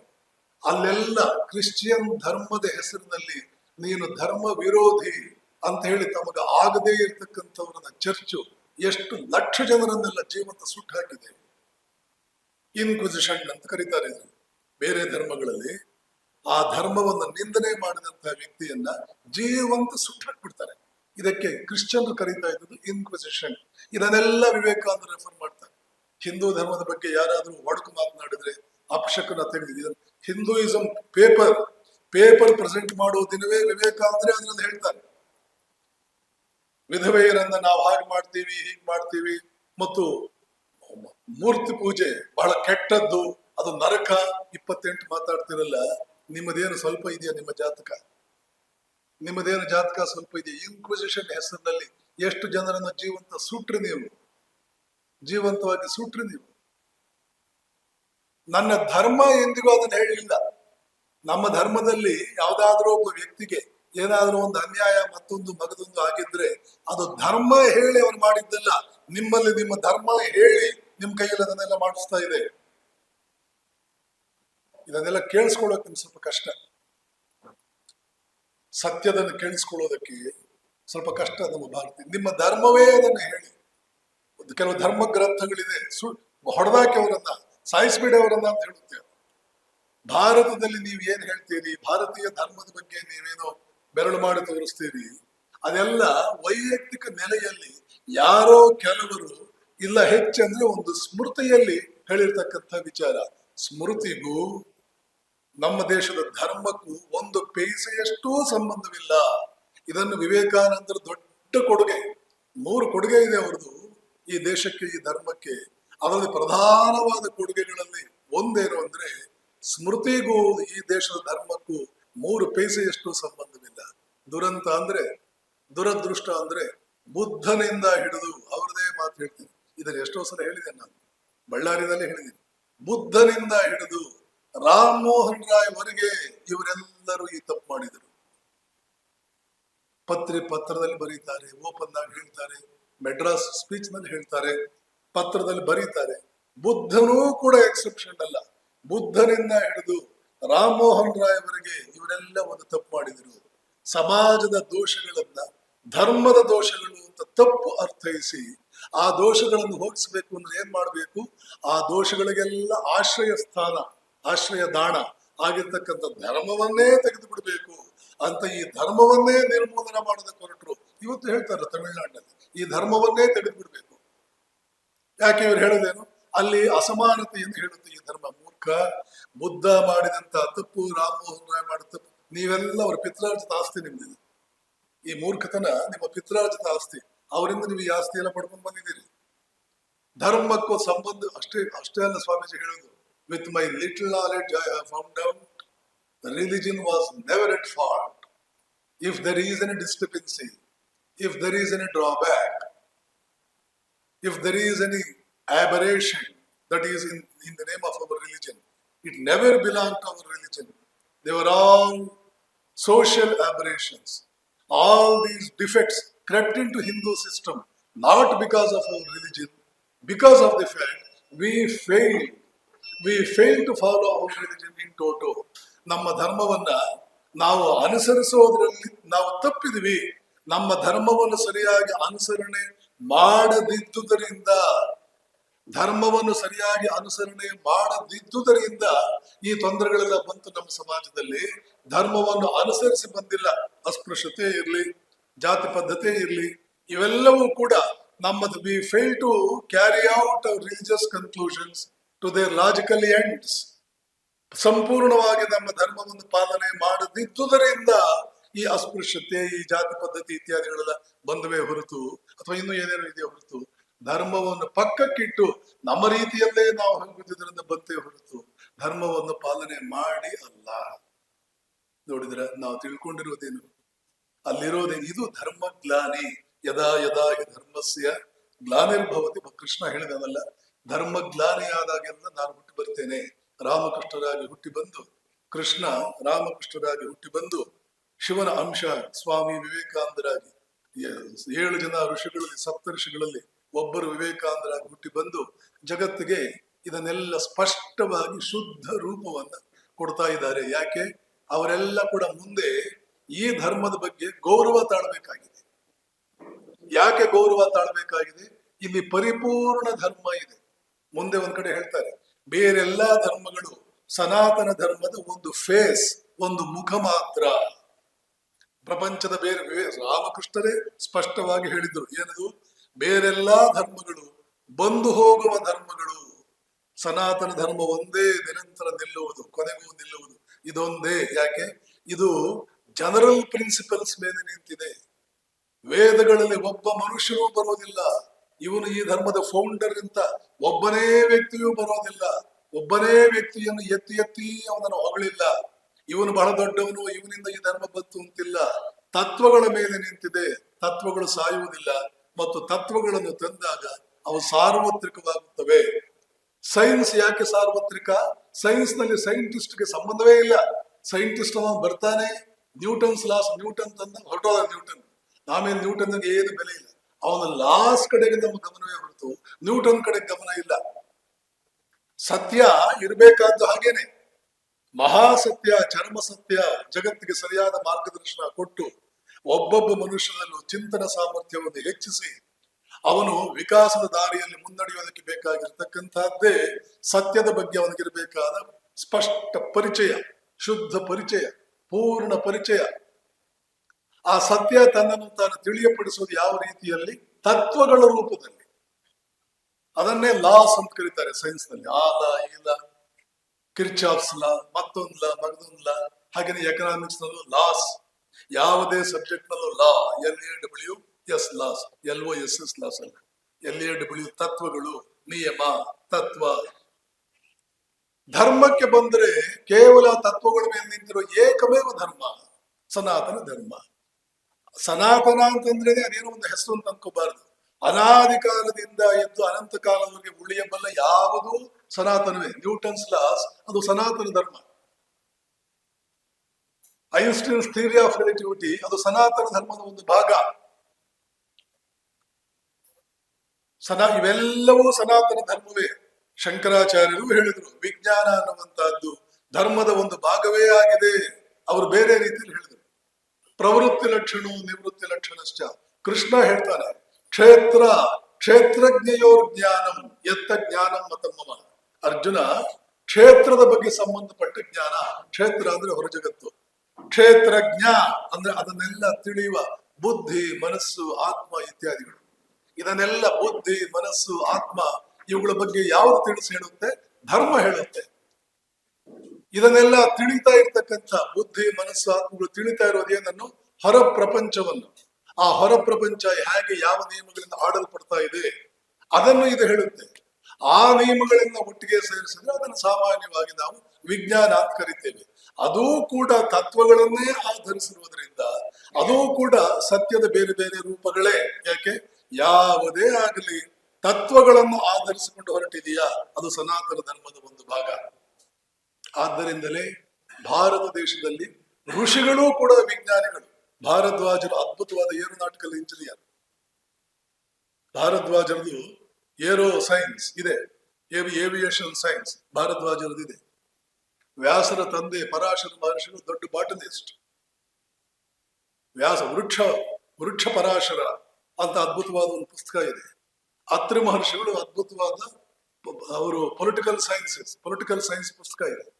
ಇಂಡಿಯಾ ದೇಶದ ಮೊದಲ ಪೊಲಿಟಿಕಲ್ ಸೈನ್ಸ್ ಕೊಟ್ಟಿದ್ದು ಅತ್ರಿ ಮಹರ್ಷಿಗಳು. ಅಗಸ್ತ್ಯ ಮಹರ್ಷಿಗಳು ಹುಟ್ಟಿದ್ದೇ ಟೆಸ್ಟ್ ಟ್ಯೂಬ್ ನಲ್ಲಿ, ಮಡಿಕೆಯಲ್ಲಿ. Test tube baby. Agastya Kumbhasambhava. ಕಾಳಿದಾಸನ ಕಾಂಟೆಂಪರರಿ ಆಗಿದ್ದಂತ ಅಮರಸಿಂಹ ಸ್ಪಷ್ಟವಾಗಿ ತನ್ನ ಅಮರಕೋಶದಲ್ಲಿ ಹೇಳ್ತಾನೆ, ಅಗಸ್ತ್ಯ ಕುಂಭಸಂಭವ. ಅಗಸ್ತ್ಯ ಮಡಿಕೆಯಲ್ಲಿ ಹುಟ್ಟಿದವನು.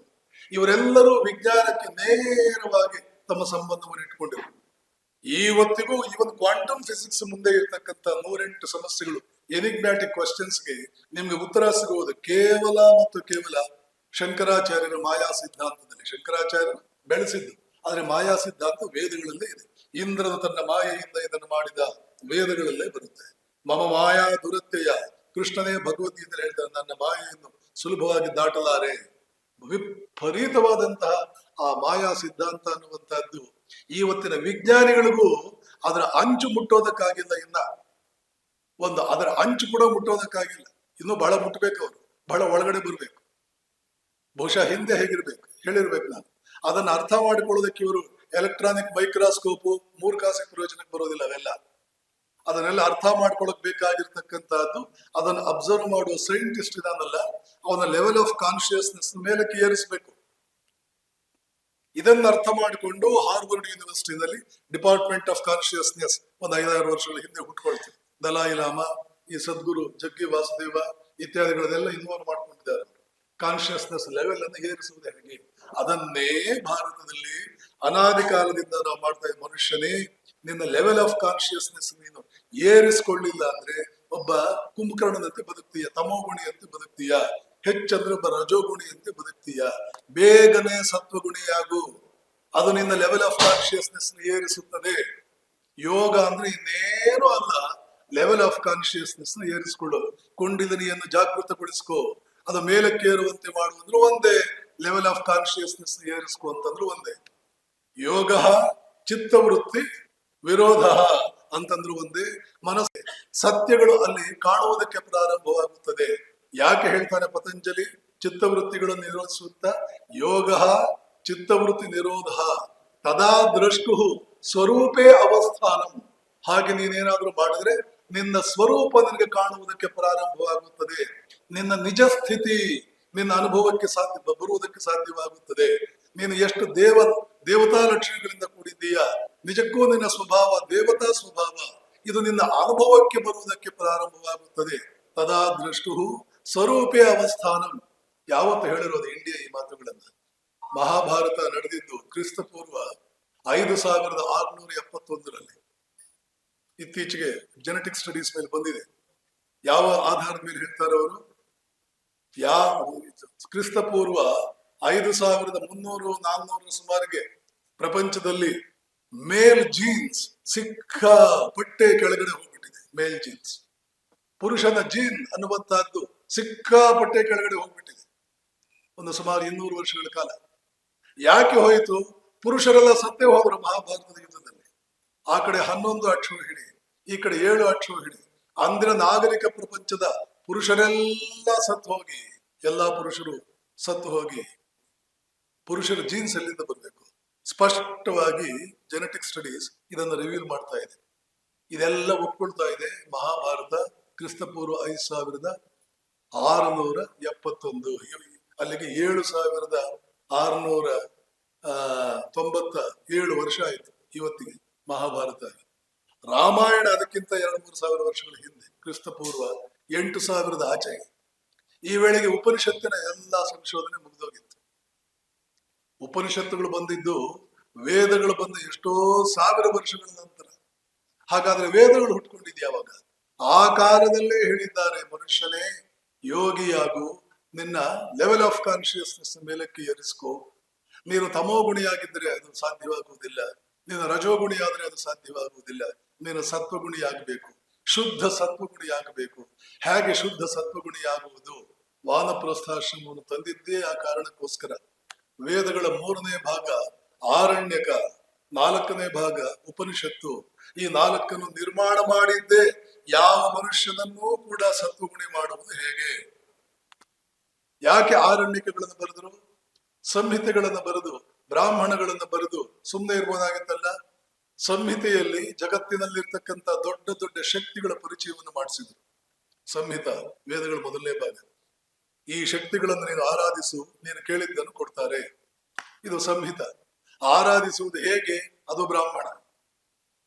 ಆಯ್ತು, ನಾವು ಆರಾಧಿಸುವಿ, ಮಗ ಇಲ್ಲ ಅಂದ್ರೆ ಮಗ ಬಂದ, ಸುಂದರ ಹೆಂಡತಿ ಬಂದು, ಇನ್ನು ಏನೇನೋ ಶ್ರೀಮಂತಿಕೆ ಬಂತು, ವಿದ್ಯೆ ಬಂತು, 108 ಬಂತು. ಇಷ್ಟು ಸಾಲದ ಮನುಷ್ಯ, ಇದೆಲ್ಲ ತಿನ್ನೋದಕ್ಕೆ ಉಣ್ಣೋದಕ್ಕೆ ಈ ಜನ್ಮಕ್ಕಾಯಿತು. 100 ಜನ್ಮಗಳಿಗೆ ಒಂದೇ ಸಲಕ್ಕೆ ನಿನಗೆ ಯಾವ ಶಕ್ತಿ ಬೇಕೋ ಆ ಶಕ್ತಿಯನ್ನ ಒಂದು ಜನ್ಮದಲ್ಲೇ ಪಡೆದುಕೊಳ್ಳುವುದು ಹೇಗೆ ಅಂತ ಒಂದು ಉಪಾಯ ಇದೆ. ಆ ಉಪಾಯವನ್ನು ಪಡ್ಕೊಳ್ಬೇಕು ಅಂದ್ರೆ ನಿನ್ನ ಮನಸ್ಸಿನಲ್ಲಿ ಸತ್ವಗುಣವನ್ನು ವೃದ್ಧಿಸು. ಅದಕ್ಕೆ ಆರಣ್ಯಕ ಬರೆದರು. ಎಷ್ಟೂ ಸಾಕಾಗುವುದಿಲ್ಲ. ಈ 3 ಗುಣಗಳನ್ನು ದಾಟಿ ಹೋಗು, ಗುಣಾತೀತನಾಗು. ಗಣೇಶನಲ್ಲಿ ಹೇಳ್ತಾರೆ ಗುಣಾತೀತಾಯ, ಗುಣಾತೀತನಾಗು. ಕೃಷ್ಣ ಕೂಡ ಅರ್ಜುನ್ಗೆ ಹೇಳ್ತಾನೆ, ನಿಸ್ತ್ರೈಗುಣ್ಯೋ ಭವ ಅರ್ಜುನ, ತ್ರಿಗುಣಗಳನ್ನು ಮೀರಿದವನಾಗು ಅರ್ಜುನ. ಕರ್ಮಗಳ ಅವಶ್ಯಕತೆನೇ ಬಾರದಂತ ಸ್ಥಿತಿಗೆ ಹೋಗು. ಯಾವ ಕೆಲಸವನ್ನೂ ಮಾಡಬೇಕಾಗಿಲ್ಲ ನೀನು. ಯಾಕೆ? ಸಂಕಲ್ಪ ಮಾತ್ರದಿಂದ ಬೇಕಿದ್ದು ನಿನಗೆ ಸಿಗುತ್ತೆ. ಕೃಷ್ಣ ಅರ್ಜುನ ಹೇಳ್ತಾನೆ, ನಾನು ಯಾವ ಕೆಲಸವನ್ನು ಮಾಡಬೇಕಾಗಿಲ್ಲ ಅರ್ಜುನ. ನಮೇ ಪಾರ್ಥಾಸ್ತಿ ಕರ್ತವ್ಯಂ ತ್ರಿಷು ಲೋಕೇಶು ಕಿಂಚನ ನಾನವಾಪ್ತಂ ಅವಾಪ್ತವ್ಯಂ. ನನಗೆ ಇನ್ನೂ ಪ್ರಾಪ್ತಿಯಾಗಿಲ್ಲ ಅನ್ನೋ ವಸ್ತುವೇ ಮೂರು ಲೋಕಗಳಲ್ಲೂ ಇಲ್ಲ, ಎಲ್ಲವೂ ನನಗೆ ಪ್ರಾಪ್ತಿಯಾಗಿದೆ.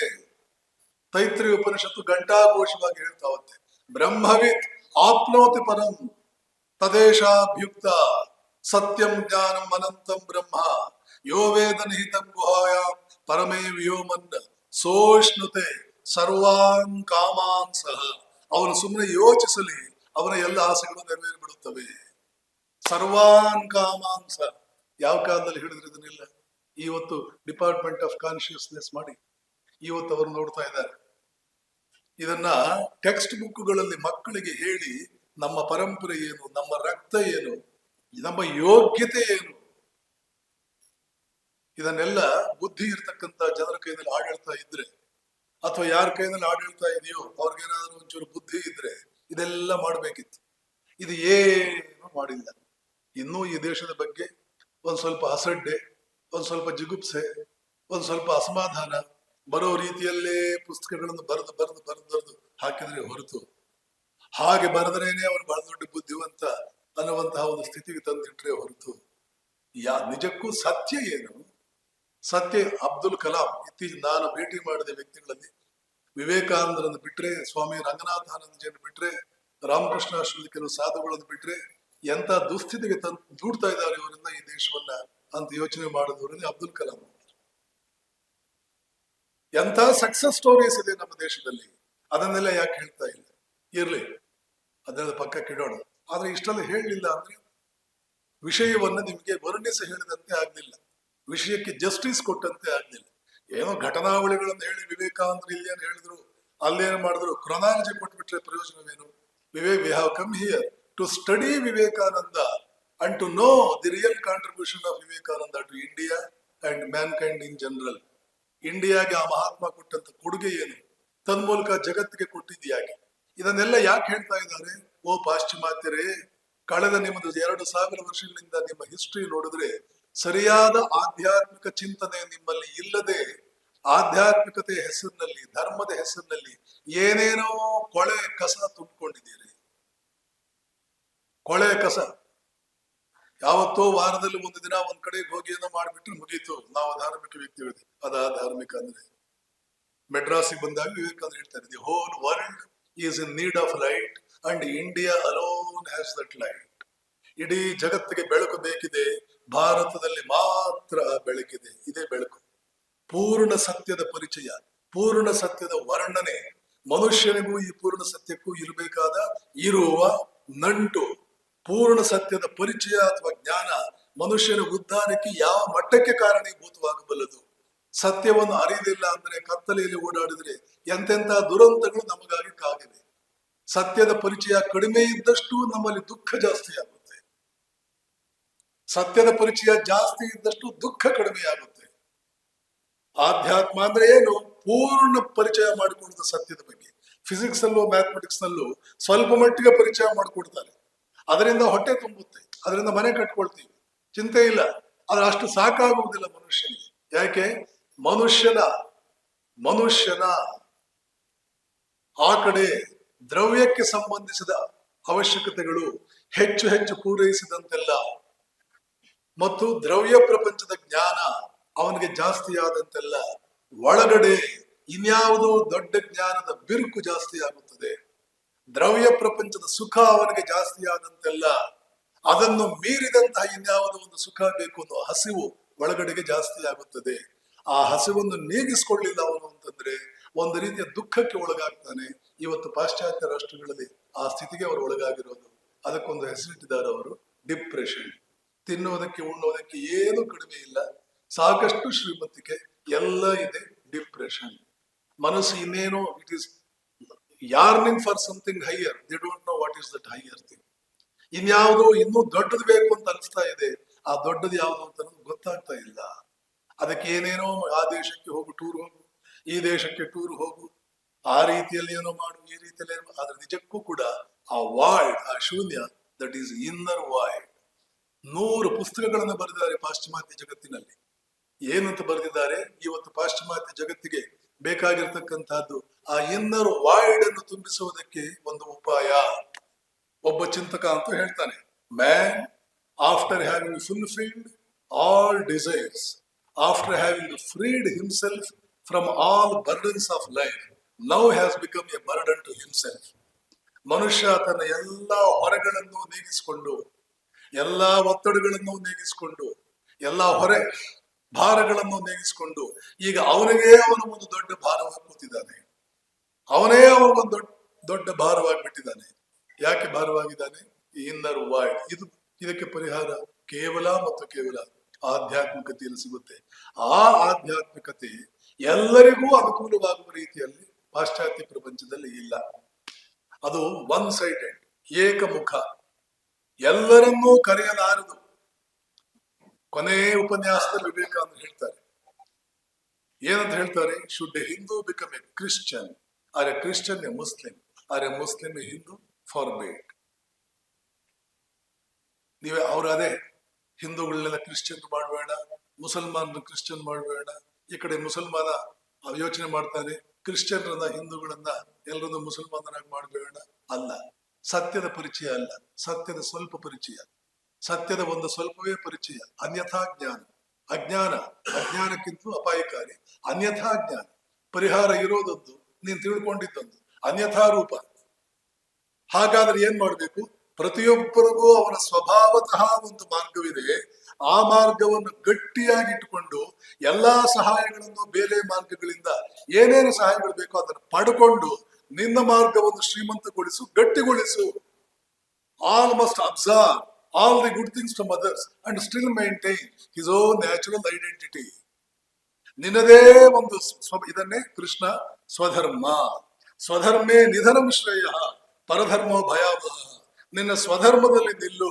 ಬೇರೆ ಯಾರೋ ಏನೋ ಅದ್ಭುತವಾದ ಒಂದು ಏನೋ ಸಾಧನೆ ಮಾಡಿಬಿಟ್ಟಿದ್ದಾರೆ ಅಂತ ಅನ್ಕೊಂಡು ನಿನ್ನ ಧರ್ಮ ಬಿಟ್ಟು ಆ ಕಡೆಗೆ ಹೋಗಬೇಡ, ಅದು ಸರಿಯಾಗುವುದಿಲ್ಲ. ನೋಡಿ ಎಷ್ಟರ ಮಟ್ಟಿಗೆ ಇವತ್ತು ಅನ್ಯ ಧರ್ಮಗಳೇನ್ ಮಾಡ್ತಾ ಇದೆ? ಎಲ್ಲಾ ಧರ್ಮಗಳನ್ನು ನಮ್ಮ ಕಡೆಗೆ ಎಳೆಯುವುದು. ಧಾರ್ಮಿಕ ಕ್ಷೇತ್ರದಲ್ಲಿಯೇ ಎಷ್ಟೊಂದು ಅಜ್ಞಾನ.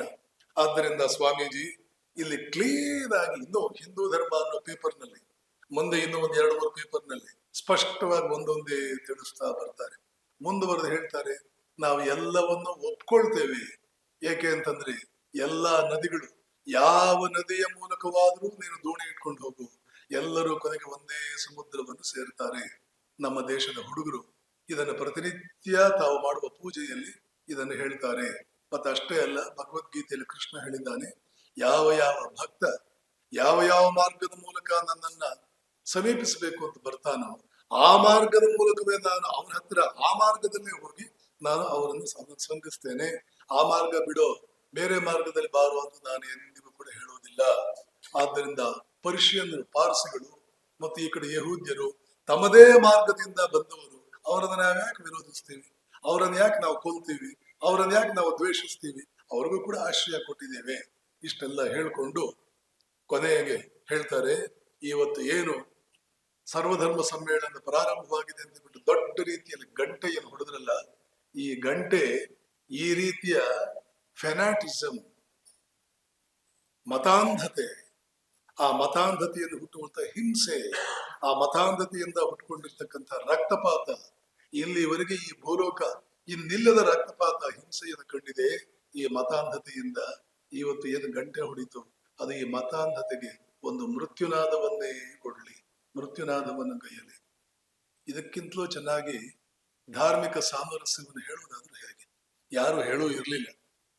ಮಾರನೇ ದಿನ ನ್ಯೂಸ್ ಪೇಪರ್ಸ್ ಹೇಳ್ತಾರೆ, ಸರ್ವಧರ್ಮ ಸಮ್ಮೇಳನದ ಅವಶ್ಯಕತೆಯನ್ನ, ಉದ್ದೇಶವನ್ನ ಇವರಷ್ಟು ಅರ್ಥ ಮಾಡಿಕೊಂಡವರ ಯಾರು ಇಲ್ಲ.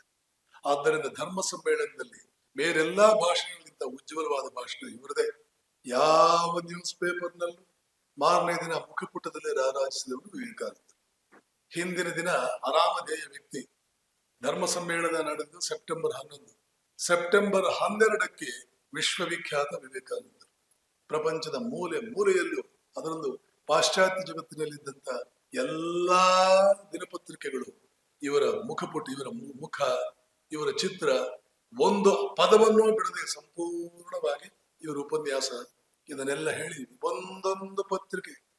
ಶಿಕಾಗೋ ಓಷನ್ ಅಂತ ಬರುತ್ತೆ, ಆಮೇಲೆ ಶಿಕಾಗೋ ಕ್ರಿಟಿಕ್ ಅಂತ ಬರುತ್ತೆ, ನ್ಯೂಯಾರ್ಕ್ ಕ್ರಿಟಿಕ್ ಅಂತ ಬರುತ್ತೆ, ಆಮೇಲೆ ಬೋಸ್ಟನ್ ಈವ್ನಿಂಗ್ ಟ್ರಾನ್ಸ್ಕ್ರಿಪ್ಟ್ ಅಂತ ಬರುತ್ತೆ.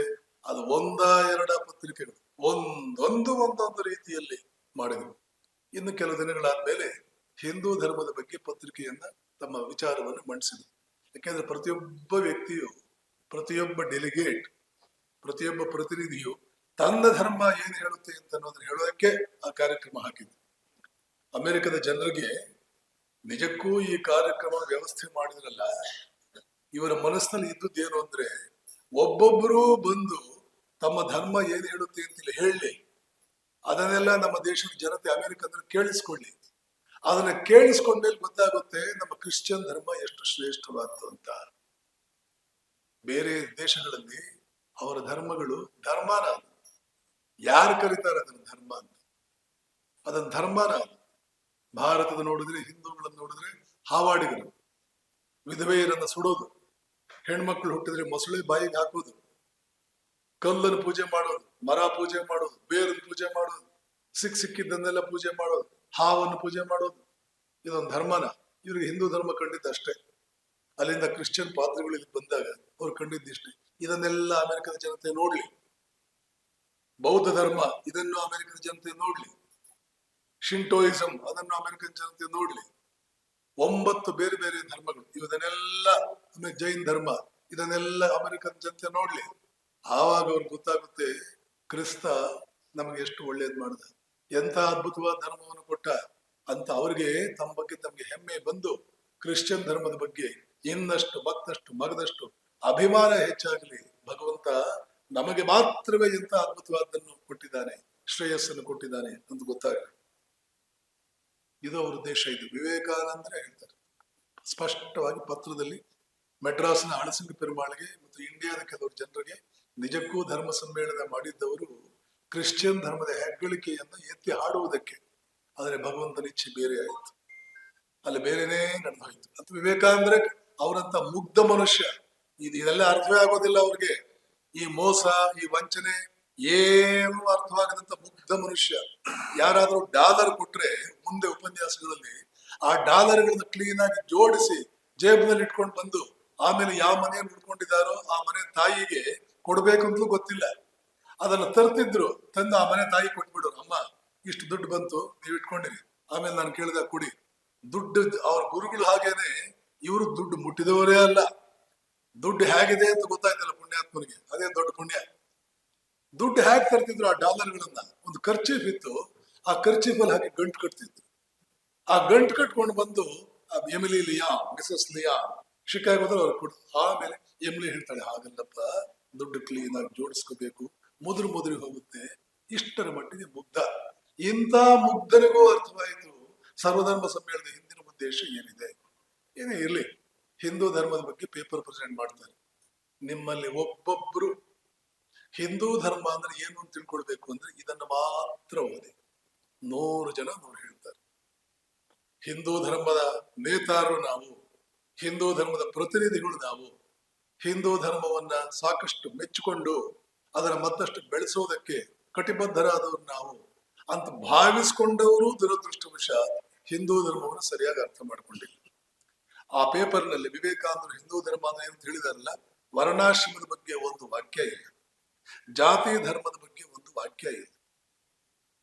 ಅಲ್ಲಿರ್ತಕ್ಕಂಥದ್ದೇನು, ಜನರಲ್ ಹಿಂದೂ, ದ್ವೈತ, ವಿಶಿಷ್ಟಾದ್ವೈತ, ಅದ್ವೈತ, ಶೈವ, ವೈಷ್ಣವ, ಶಾಕ್ತ, ದಕ್ಷಿಣ ಭಾರತೀಯ, ಉತ್ತರ ಭಾರತೀಯ, ಪೂರ್ವ ಭಾರತೀಯ ಮತ್ತು ಇಂಡಿಯಾದಲ್ಲಿ ಬೃಹತ್ತಾದ 6 ಪಂಥಗಳಿವೆ. ವೈಷ್ಣವ ಪಂಥ, ಶೈವ ಪಂಥ, ಶಾಕ್ತ ಪಂಥ, ಗಾಣಪತ್ಯ, ಸೌರ ಮತ್ತು ಸುಬ್ರಹ್ಮಣ್ಯನಿಗೆ ಸಂಬಂಧಪಟ್ಟಂತ ದಕ್ಷಿಣ ಭಾರತದ ತಮಿಳುನಾಡಿನಲ್ಲಿ ಮಾತ್ರ ಇರ್ತಕ್ಕಂಥ ಕಾರ್ತಿಕೇಯ ಪಂಥ ಅಂತ ಇಟ್ಕೊಂಡ ಈ 6 ಪಂಥಗಳು, ಜೈನರು, ಬೌದ್ಧರು ಕೂಡ. ಯಾಕೆಂದ್ರೆ ನಾಸ್ತಿಕ ಆಸ್ತಿಕಕ್ಕೆ ವ್ಯತ್ಯಾಸ ಹೇಳುವಾಗ ಒಂದು ಮೆಥಡ್ ಏನು ಅಂದ್ರೆ, ಭಾರತದಲ್ಲಿ ಯಾವ್ದ್ಯಾವ್ದು ಹುಟ್ಟಿದೆಯೋ ಅದೆಲ್ಲ ಆಸ್ತಿಕ. ಇನ್ನೊಂದು ಮೆಥಡ್, ವೇದಗಳನ್ನ ಯಾವ್ದು ಒಪ್ಕೊಳ್ಳುತ್ತೋ ಅದೆಲ್ಲ ಆಸ್ತಿಕ, ವೇದಗಳನ್ನು ಒಪ್ಕೊಳ್ಳದೆ ಇರತಕ್ಕಂತಹದ್ದು ನಾಸ್ತಿಕ. ಇನ್ನೊಂದು ಮೆಥಡ್, ಭಗವಂತನಲ್ಲಿ ಯಾವ್ದು ನಂಬಿಕೆ ಇಡುತ್ತೋ ಅದು ಆಸ್ತಿಕ, ಭಗವಂತನಲ್ಲಿ ಯಾವ್ದು ನಂಬಿಕೆ ಇಡುವುದಿಲ್ಲೋ ಅದು ನಾಸ್ತಿಕ. ವಿವೇಕಾನಂದರು ಇಲ್ಲಿ ಭಾರತದಲ್ಲಿ ಹುಟ್ಟಿರ್ತಕ್ಕಂತಹದ್ದೆಲ್ಲ ಆಸ್ತಿಕ ಅಂತ ಭಾವಿಸ್ಕೊಂಡು ಇವರೆಲ್ಲರೂ ಒಪ್ಪುವಂತ ಯಾವ ಅಂಶಗಳಿದೆಯೋ ಅದನ್ನು ಮಾತ್ರ ಈ ಹಿಂದೂ ಧರ್ಮ ಅನ್ನೋ ಪೇಪರ್ ನಲ್ಲಿ ಹಾಕಿದ್ರು. ಅದನ್ನ ಮಾತ್ರ, ಅದು ಜನರಲ್ ಹಿಂದೂಯಿಸಂ, ಸನಾತನ ಧರ್ಮ. ಅಲ್ಲಿ ನಾವು ಕಾಣುವಂತಹದ್ದು ಪುನರ್ಜನ್ಮ ತತ್ವ. ಅಲ್ಲಿ ನಾವು ಕಾಣುವಂತಹದ್ದು, ನಾನು ಪ್ರಾರಂಭದ ಹೇಳಿದೆ, ಜೀವಿ, ನೀನು ಅನ್ಕೊಂಡು ಹಾಕಿದ್ದೀನಿ ಜೀವಿ ಅಲ್ಲ, ನೀನು ದೈವಾಂಶ ಸಂಭೂತ. ಇದನ್ನೆಲ್ಲ ಒಟ್ಟಿಗೆ ಸೇರಿಸಿ ಹಿಂದೂ ಧರ್ಮ ಅಂದ್ರೆ ಏನು ಮುಂದೆ ವಿವೇಕಾನಂದರು ಹೇಳ್ತಾರೆ. ಏನದು? Each soul is potentially divine. ಅರ್ಥ ಮಾಡ್ಕೊಳ್ಳಿ ಕ್ಲೀನ್ ಆಗಿ. ಇದನ್ನು ಪ್ರಾರಂಭದಲ್ಲಿ ಹೇಳಿದೆ, ನಿಮ್ಮಲ್ಲಿ ಒಬ್ಬೊಬ್ಬರೂ ಕೂಡ ದೈವಾಂಶ ಸಂಭೂತರು, ಡಿವೈನ್. ಪೊಟೆನ್ಶಿಯಲಿ ಡಿವೈನ್ ಅಂದ್ರೆ ವೇಷ ಮರೆಸ್ಕೊಂಡಿದ್ದೀರಿ. ದೇವತೆ ಮನುಷ್ಯನ ವೇಷದಲ್ಲಿ ಬಂದಿದೆ. ಏನು ವೇಷ ಇದೆಯೋ ಆ ಲಕ್ಷಣಗಳು ಒಳಗಡೆ ಇರುವ ಮನುಷ್ಯನಿಗೆ ಇರ್ಬೇಕಂತ ಏನಿಲ್ಲ. ಮಕ್ಕಳು ರಾಜನ ವೇಷ ಹಾಕ್ತಾರೆ, ಒಳಗಡೆ ರಾಜ ಆಗಿರಲ್ಲ. ಮಕ್ಕಳು ಭಿಕ್ಷುಕನ ವೇಷ ಹಾಕಿರ್ತಾರೆ, ಭಿಕ್ಷುಕ ಆಗಿರಲ್ಲ. ಮಕ್ಕಳು ಡ್ರಾಮಾ ಮಾಡುವಾಗ ಹುಚ್ಚನ ವೇಷ ಹಾಕ್ತಾರೆ, ಒಳಗಡೆ ಹುಚ್ಚ ಏನಾಗಿರಲ್ಲ. ಒಳಗಡೆ ಇರುವ ವ್ಯಕ್ತಿ, ವೇಷದಲ್ಲಿರುವ ವ್ಯಕ್ತಿ ಬೇರೆ. ಇದು ಮನುಷ್ಯನ ವೇಷ, ಒಳಗಡೆ ಇರೋರು ದೇವತೆ. ಇದು ಒಂದೊಂದು ವಾಕ್ಯ ಏನಿದೆಯೋ ಇಷ್ಟೇ ಹಿಂದೂಯಿಸಂ ಅಂದ್ರೆ, ಹಿಂದೂ ಧರ್ಮದ ಸಾರ. ಇದನ್ನು ವಿಸ್ತರಿಸೋದಕ್ಕೆ ಒಂದಿಷ್ಟು ದಪ್ಪ ಪುಸ್ತಕ ಬರೀಬಹುದು, ಅಷ್ಟು ವಿಸ್ತರಿಸಬಹುದು ಅದನ್ನು. Each soul is potentially divine. ಪ್ರತಿಯೊಬ್ಬನೂ ದೈವಾಂಶ ಸಂಭೂತನಾಗಿದ್ದಾನೆ. ವೀರಪ್ಪನರಿಂದ ಹಿಡಿದು ವಿವೇಕಾನಂದರವರೆಗೆ ಎಲ್ಲರೂ ದೈವಾಂಶ ಸಂಭೂತರಾಗಿದ್ದಾರೆ. Each soul is potentially divine. ಜೀವನದ ಗುರಿ ಏನು? ಈ ಪೊಟೆನ್ಶಿಯಲ್ ಅಂದ್ರೆ ಏನು? ಪೊಟೆನ್ಶಿಯಲಿ ಡಿವೈನ್ ಅಂದ್ರೆ ಏನು? ಸ್ವಲ್ಪ ಮನಸ್ಸು ಮಾಡಿಬಿಟ್ರೆ ಆ ಡಿವಿನಿಟಿ, ಆ ದೈವತ್ವ ಸಂಪೂರ್ಣವಾಗಿ ಓತಪ್ರೋತವಾಗಿ ನಮ್ಮನ್ನೆಲ್ಲ ಆವರಿಸಿಕೊಂಡು ಎಂಥ ದಡ್ಡನಿಗೂ ಇವನೊಬ್ಬ ದೇವತೆ ಅಂತ ಅರ್ಥವಾಗಿಬಿಡುವಷ್ಟು ಮಟ್ಟಿಗೆ ನಮ್ಮಲ್ಲಿ ಬದಲಾವಣೆಗಳನ್ನು ತಂದು ಬಿಡಬಹುದು, ಸ್ವಲ್ಪ ಬದಲಾಯಿಸ್ಕೊಂಡ್ಬಿಟ್ರೆ. ಇದು ಪೊಟೆನ್ಶಿಯಲಿ ಡಿವೈನ್ ಅಂದ್ರೆ. The goal is to manifest this divinity. ಜೀವನದ ಗುರಿ ಏನು ಅಂದ್ರೆ ಸ್ವಲ್ಪ ಬದಲಾವಣೆ ಮಾಡಿಕೊಂಡು ಅರ್ಧಂಬರ್ಧ ಇರತಕ್ಕಂತಹ ದಿವ್ಯತೆಯನ್ನ ಪರಿಪೂರ್ಣ ದಿವ್ಯತೆಯಾಗಿ ಓತಪ್ರೋತವಾಗಿ ನಮ್ಮನ್ನ ಅದು ಒಳಗೊಳ್ಳುವಂತೆ ಮಾಡುವುದೇ ಜೀವನದ ಗುರಿ. ಹೇಗೆ ಮಾಡಬಲ್ಲಿಲ್ಲ ನಾವು ಇದನ್ನ? ನೇಚರ್ ಹೊರಗಡೆ, ನೇಚರ್ ಒಳಗಡೆ ಕಂಟ್ರೋಲ್ ಇಟ್ಕೊಳ್ಳೋದ್ರಿಂದ. ನೇಚರ್ ಹೊರಗಡೆ ಕಂಟ್ರೋಲ್ ಇಟ್ಕೊಳ್ಳೋದು ವಿಜ್ಞಾನಿ, ಅದನ್ನು ಬಿಟ್ಬಿಡಿ, ಎಲ್ರಿಗೂ ಆಗಲ್ಲ. ನೇಚರ್ ಒಳಗಡೆ ಕಂಟ್ರೋಲ್ ಇಟ್ಕೊಳ್ಳೋದು ಅದೇ ನಮ್ಮಲ್ಲಿರ್ತಕ್ಕಂಥ ದುಷ್ಟನನ್ನ, ದುರ್ಮಾರ್ಗಿಯನ್ನ, ದುರ್ಬುದ್ಧಿಯನ್ನ ನಿರಂತರ ನಾವು ನಿಯಂತ್ರಣದಲ್ಲಿ ಇಟ್ಕೊಳ್ತಾ ಹೋಗ್ಬೇಕು. ಇದನ್ನು ಸಾಧಿಸುವುದಕ್ಕೆ ಇಂಡಿಯಾ ಏನ್ ಮಾಡಿದೆ? ಮಗು, ಇದು ಪಾಪ, ಇದನ್ನು ಮಾಡಬಾರದು. ಇದು ಪುಣ್ಯ, ಇದನ್ನು ಜಾಸ್ತಿ ಮಾಡ್ತಾ ಹೋಗು. ಇಷ್ಟೇ. ಒಳಗಡೆ ಇರ್ತಕ್ಕಂಥ ನೇಚರ್ನ ಕಂಟ್ರೋಲ್ ಮಾಡೋದು ಅಂದ್ರೆ ಏನು? ಅಪ್ಪಿ ತಪ್ಪಿಯೂ ಪಾಪ ಮಾಡಬೇಡ. ಕಾಯ ವಾಚ ಮನಸ್ಸ, ಶರೀರದಿಂದ ಆಗಲಿ, ಮಾತಿನಿಂದ ಆಗಲಿ, ಮನಸ್ಸಿನಿಂದ ಆಗಲಿ ಪಾಪ ಮಾಡಬೇಡ. ಇದೆಲ್ಲರೂ ಎಂತ ಹಳ್ಳಿ ಹೈದನಿಗೂ ಅರ್ಥವಾಗುವಂತ ಭಾಷೆ. ಇದನ್ನು ಕೃಷ್ಣ ಅರ್ಜುನನಿಗೆ ಶಾಸ್ತ್ರವನ್ನು ಬಿಟ್ಟು ಬೇರೆ ರೀತಿಯಲ್ಲಿ ಬದುಕಿದವನು ಇಹದಲ್ಲೂ ಉದ್ಧಾರ ಆಗಿಲ್ಲ, ಪರದಲ್ಲೂ ಉದ್ಧಾರ ಆಗಿಲ್ಲ ಅರ್ಜುನ ಅಂತ ಹೇಳ್ಬಿಟ್ಟ. ಶಾಸ್ತ್ರ ವಿಧಿಂ ಉತ್ಸೃಜ್ಯ ವರ್ತತೆ ಕಾಮಕಾರತಃ ನ ಸಿದ್ಧಿಂ ಅವಾಪ್ನೋತಿ ನ ಸುಖಂ ನ ಪರಾಂಗತಿ. ಇದನ್ನ ಎಲ್ರಿಗೂ ಅರ್ಥ ಆಗೋ ಭಾಷೆ ಹೇಳ್ಬೇಕು ಅಂದ್ರೆ ಪಾಪ ಪುಣ್ಯಗಳ ಪ್ರಜ್ಞೆ ಇರಲಿ. ಅಪ್ಪಿ ತಪ್ಪಿಯೂ ಪಾಪವನ್ನು ಮಾಡಬೇಡ. ಪುಣ್ಯ ಮಾಡುವುದಕ್ಕೆ ಬರುವ ಅವಕಾಶವನ್ನು ಬಿಡಬೇಡ. ಮಾಡ್ತಾ ಹೋಗು, ಜಾಸ್ತಿ ಜಾಸ್ತಿ ಮಾಡು. ಇದು nature by controlling nature external and nature internal. ಇದನ್ನು ಯಾವ ರೀತಿ ಮಾಡಬಹುದು ಅಂತಂದ್ರೆ 4 ಮಾರ್ಗಗಳಿವೆ, ಅವೇ 4 ಯೋಗಗಳು. ಏನದು? ಯಾವಾಗಲೂ ಕೂಡ ನೀನು ಏನೇ ಗಳಿಸಿರ್ಲಿ ಅದರ ಒಂದು ಭಾಗ ನನ್ನದಲ್ಲ ಅಂತ ಬೇರೆಯವ್ರ ಜೊತೆ ಹಂಚಿಕೊ. ಇದು ಕರ್ಮಯೋಗ. ಇಷ್ಟು ತಿಳ್ಕೊಳ್ಳಿ ಸಾಕು. ನೀನೇ ನಿನ್ನ ಪ್ರಯತ್ನದಿಂದ ಗಳಿಸಿದ್ರು ಒಂದು ಭಾಗ ನನ್ನದಲ್ಲ ಅಂತ ಪರರಿಗಾಗಿ ಮೀಸಲಿಟ್ಬಿಡು. ಇದು ಕರ್ಮಯೋಗ. ಭಕ್ತಿ ಯೋಗ ಅಂದ್ರೆ ಏನು? 28 ಜನರನ್ನು ಪ್ರೀತಿ ಮಾಡ್ತಿದೀಯಲ್ಲ, ಅವರೆಲ್ಲ ನಿನಗೆ ಎಷ್ಟು ವಾಪಸ್ ಪ್ರೀತಿ ಕೊಟ್ರು, ಇಲ್ಲ ಬೆನ್ನಿಗೆ ಚೂರಿ ಹಾಕಿದ್ರು, ಅದೇನಾದ್ರೂ ಇರ್ಲಿ, 28 ಜನರನ್ನು ಪ್ರೀತಿ ಮಾಡ್ತಿದ್ದೀಯ ತಾನೆ. ಜೊತೆಗೆ ಭಗವಂತನನ್ನು ಪ್ರೀತಿ ಮಾಡೋದು ಕಲ್ತ್ಕೋ. ನೀವು ಭಗವಂತನನ್ನು ಪ್ರೀತಿ ಮಾಡಿದ್ರೆ ಅವನೇನು ಉದ್ಧಾರ ಆಗಲ್ಲ, ನೀವು ಉದ್ಧಾರ ಆಗೋದು. ನಿಮ್ಮಲ್ಲಿರೋ ಅರ್ಧಂಬರ್ಧ ದೈವತ್ವ ಪೂರ್ತಿ ದೈವತ್ವವಾಗಿ ಪ್ರಕಾಶಗೊಳ್ಳುತ್ತೆ. ಇಲ್ಲ ಇದನ್ನಾದ್ರೂ ಮಾಡು. ಇಲ್ಲ ಇನ್ನೇನು ಮಾಡ್ಬೇಕು? ನಿಜಕ್ಕೂ ನಾನು ಹೊರಗಡೆ ವೇಷ ಹಾಕೊಂಡಿದ್ದೀನಲ್ಲ, ಇದು ನಾನ? ಯಾರು ವೇಷ ಹಾಕೊಂಡಿರೋದು ಅದು ನಾನಲ್ವಾ? ಅವನು ಹೇಗಿದ್ದಾನೆ ಅಂತ ತಿಳ್ಕೊಳ್ಳೋದನ್ನೇ ಸಿಕ್ಕ ಅವಕಾಶದಿಂದ ಯಾವ ಯಾವ ಗುರುಗಳು ಇದನ್ನು ಹೇಳಬಲ್ಲರು ನಿನಗೆ, ಅವ್ರ ಹತ್ರ ಯಾವ ಯಾವ ಪುಸ್ತಕ ಹೇಳಬಲ್ಲದು, ಅದನ್ನೆಲ್ಲ ನೋಡಿ ನಾನು ನಿಜಕ್ಕೂ ಯಾರು ಅಂತ ತಿಳ್ಕೊಳ್ಳೋ ಪ್ರಯತ್ನ ಪಡೋದು. ಇನ್ನು ನಾಲ್ಕನೆಯದು, ನಿನ್ನ ಮನಸ್ಸು ಯಾವಾಗಲೂ ಹೊರಗಡೆ ಹೋಗ್ತಾ ಇದೆ, ಆದ್ದರಿಂದಲೇ ನೀನು ವೇಷ ಹಾಕೊಂಡಿದೀಯ. ವೇಷ ಹಾಕೊಳ್ಳೋದು ಅಂದ್ರೆ ಒಂದೇ, ಮನಸ್ಸನ್ನು ಹೊರಗಡೆ ಕಳಿಸ್ತಾ ಇರೋದು ಅಂದ್ರೆ ಒಂದೇ. ಆ ವೇಷ ಬಂದಿರೋದೇ ಮನಸ್ಸನ್ನು ಹೊರಗಡೆ ಕಳಿಸಿ ಕಳಿಸಿ ಕಳಿಸಿ. ಇದರಿಂದಲೇ ಮನಸ್ಸನ್ನು ಹೊರಗೆ ಕಳಿಸಿದಷ್ಟು ನಿನ್ನ ವೇಷ ಗಟ್ಟಿಯಾಗುತ್ತದೆ. ವೇಷವನ್ನು ಕಳಿಸ್ಬೇಕು ಅಂದ್ರೆ ಏನ್ ಮಾಡಬೇಕು? ಒಳಕ್ಕೆ ಹರಿಸು. ಕಷ್ಟವಾಗುತ್ತಲ್ಲ, ಯಾವ ಜಗತ್ನಲ್ಲಿ ಒಂದು ಸಣ್ಣ ಲಾಭ ಆಗ್ಬೇಕು ಅಂದ್ರೆ ಕಷ್ಟಪಡ್ಬೇಕು. ಇಷ್ಟು ದೊಡ್ಡ ಲಾಭ ವಿಷ್ಣುವಿನ ಪರಮಪದ, ಅದಕ್ಕೆ ಒಂಚೂರು ಕಷ್ಟ ಆಗುತ್ತೆ, ಅದು ಪ್ರಾರಂಭದಲ್ಲಿ ಮಾತ್ರ. ರಾಮಕೃಷ್ಣಾಶ್ರಮದ ಹಿರಿಯ ಸನ್ಯಾಸಿಗಳು ಹೇಳ್ತಾರೆ, 3 ವರ್ಷ ಬ್ರಹ್ಮಚಾರಿಗಳೇ, 3 ವರ್ಷ ನನ್ನ ಹತ್ರ ಯಾವುದೇ ಕಂಪ್ಲೇಂಟ್ ತರಬೇಡಿ. ಸ್ವಾಮಿ ಬ್ರಹ್ಮಾನಂದರು ಯತೀಶ್ವರಾನಂದರಿಗೆ ಪ್ರಧಾನವಾಗಿ, ಬೇರೆ ಎಲ್ಲಾ ಶಿಷ್ಯರಿಗೂ ಕೂಡ, ಇವರೆಲ್ಲ ಬ್ರಹ್ಮಚಾರಿಗಳಾಗಿದ್ದಾಗ ಅವರು ಧ್ಯಾನಕ್ಕೆ ಕೂತ್ರೆ ಅವ್ರು ಪಡ್ತಾ ಇದ್ದಂತಹ ಕಷ್ಟಗಳು ಏನು ಅಂತ ಗುರುಗಳು ಮುಂದೆ ಹೇಳ್ಕೊಂಡಾಗ ಶಿಷ್ಯರಿಗೆಲ್ಲ ಒಂದು ಪಾಠ ಮಾಡಿದ್ದಾರೆ, ಸಲಹೆ ಸೂಚನೆ ಕೊಟ್ಟಿದ್ದಾರೆ. ಬ್ರಹ್ಮಾನಂದ ವಚನ ಸುಧೆ ಕನ್ನಡದಲ್ಲಿದೆ, ಎಟರ್ನಲ್ ಕಂಪ್ಯಾನಿಯನ್ ಇಂಗ್ಲಿಷ್ ನಲ್ಲಿ ಇದೆ. ಮುಂದೆ ಯತೀಶ್ವರಾಂಜಿ ಹೇಳ್ತಾರೆ, ಆ ಎಟರ್ನಲ್ ಕಂಪ್ಯಾನಿಯನ್ ಅಲ್ಲಿ ಏನು ಬ್ರಹ್ಮಾಂಜಿ ಮಾತಾಡಿದ್ದಾರೆ 75% ನನಗೆ ಮಾತಾಡಿರೋದು, ನನಗೆ ಹೇಳಿರೋದು ಅದನ್ನೆಲ್ಲ ಕೂಡ. ಅದ್ರಲ್ಲಿ ಹೇಳ್ತಾರೆ, 3 ವರ್ಷ ನಮ್ಮ ಹತ್ರ ಕಂಪ್ಲೇಂಟ್ ತರಬೇಡಿ ಬ್ರಹ್ಮಚಾರಿಗಳೇ, ಜಪ ಆಗ್ತಾ ಇಲ್ಲ, ಧ್ಯಾನ ಆಗ್ತಾ ಇಲ್ಲ, ಕೂತ್ಕೊಳ್ಳೋಕ್ ಆಗ್ತಾ, ಏನು ಕಂಪ್ಲೇಂಟ್ ತರಬೇಡಿ, 3 ವರ್ಷ ಆದ್ಮೇಲೆ ಕಂಪ್ಲೇಂಟ್ ತನ್ನಿ ಅಂತ ಹೇಳ್ತಿದ್ರು. ಆದ್ರೆ 3 ವರ್ಷ ಆದ್ಮೇಲೆ ಯಾರು ಕಂಪ್ಲೇಂಟ್ ತಗೊಂಡು ಹೋಗ್ತಾನೆ ಇರಲಿಲ್ಲ. ಯಾಕೆ? Problem solve. ಆಮೇಲೆ ಪ್ರಾಬ್ಲಮ್ ಇರಲ್ಲ. ಪ್ರಾರಂಭದಲ್ಲಿ ಪ್ರಾಬ್ಲಮ್ ಬಂದಿದ್ದಕ್ಕೆ ನೀನ್ ಇಷ್ಟೆಲ್ಲ ಕೂಗಾಡಿದ್ರೆ ಹೇಗೋ, 100 ವರ್ಷ 100 ಜನ್ಮಗಳಲ್ಲಿ ಸುಖವಾಗಿರುವುದಕ್ಕೆ 3 ವರ್ಷ ಒಂದ್ ಸ್ವಲ್ಪ ಕಷ್ಟ ತಗೊಂಡ್ರೆ ಏನ್ ಕಳ್ಕೊಳ್ತೀಯ? ಹೊರಕ್ಕೆ ಹೋಗ್ತಾ ಇರೋ ಮನಸ್ಸನ್ನು ಒಳಕ್ಕೆ ಹರಿಸು. ಈ 4 ಮಾಡು ಸಾಧ್ಯ ಆದ್ರೆ, ಇಲ್ಲ 2 ಮಾಡು, ಇಲ್ಲ 1 ಮಾಡು, 3 ಮಾಡು, ಒಂದೇ ಮಾಡಿದ್ರೆ ಸಾಕು.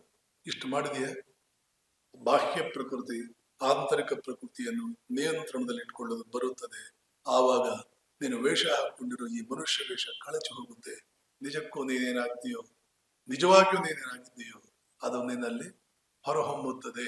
ತೈತ್ರಿಯ ಉಪನಿಷತ್ತಿನಲ್ಲಿ, ಬೇರೆ ಬೇರೆ ಉಪನಿಷತ್ತುಗಳಲ್ಲಿ ಹೀಗೆ ಹೊರಹೊಮ್ಮಿದಾಗ ಆನಂದ ತಡ್ಕೊಳ್ಳೋಕಾಗದೆ ಕೂಗ್ಬಿಟ್ಟಿದ್ದಾರೆ, ಕೂಗಾಡ್ಬಿಟ್ಟಿದ್ದಾರೆ, ಕುಣಿದಾಡ್ಬಿಟ್ಟಿದ್ದಾರೆ. ನಾರದರಂತೂ ಹೇಳ್ತಾರೆ, ಕುಣಿದು ಬಿಡ್ತಾನೆ ಅವನು, ತಡ್ಕೊಳ್ಳೋಕಾಗಲ್ಲ. ನೃತ್ಯಂತಿ ಆಮೋದ, ಆಮೋದ, ಆಮೋದದಲ್ಲಿ, ಆಮೋದ ಅಂದ್ರೆ ಮತ್ತು, ಕುಡುಕನಿಗೆ ಮತ್ತು ಬರುತ್ತಲ್ಲ ಆ ರೀತಿ, ಆ ಮತ್ತಿನಲ್ಲಿ ತಡ್ಕೊಳ್ಳೋಕಾಗದೆ ಕುಣಿದು ಬಿಡ್ತಾನೆ. ಶಂಕರಾಚಾರ್ಯ ಹೇಳ್ತಾರೆ, ಯಾವ ರೀತಿಯಲ್ಲಿ ಇರ್ತಾನೆ? ಕ್ವಚಿನ್ ಮೂಢ ವಿದ್ವಾನ್, ಕ್ವಚಿದಪಿ ಮಹಾರಾಜ ವಿಭವ, ಕ್ವಚಿತ್ ಭ್ರಾಂತ ಸೌಮ್ಯ, ಕ್ವಚಿತ್ ಅಜಗರಾಚಾರ ಕರಿತ, ಕ್ವಚಿತ್ ಪಾತ್ರೀಭೂತ, ಕ್ವಚಿತ್ ಅವಮತಃ ವಾಪ್ಯ ವಿದಿತ ಚರತಿ ಏವಂ ಪ್ರಾಜ್ಞ. ಈ ಪ್ರಾಜ್ಞ ಚರತಿ, ಚಲಿಸ್ತಾ ಇರ್ತಾನೆ. ಸತತ ಪರಮಾನಂದ ಸುಖಿತ, ಪರಮಾನಂದದ ಸುಖದಲ್ಲಿ ಈ ರೀತಿ ತನ್ನ ಜೀವನ ಕಳೀತಾ ಇರ್ತಾನೆ.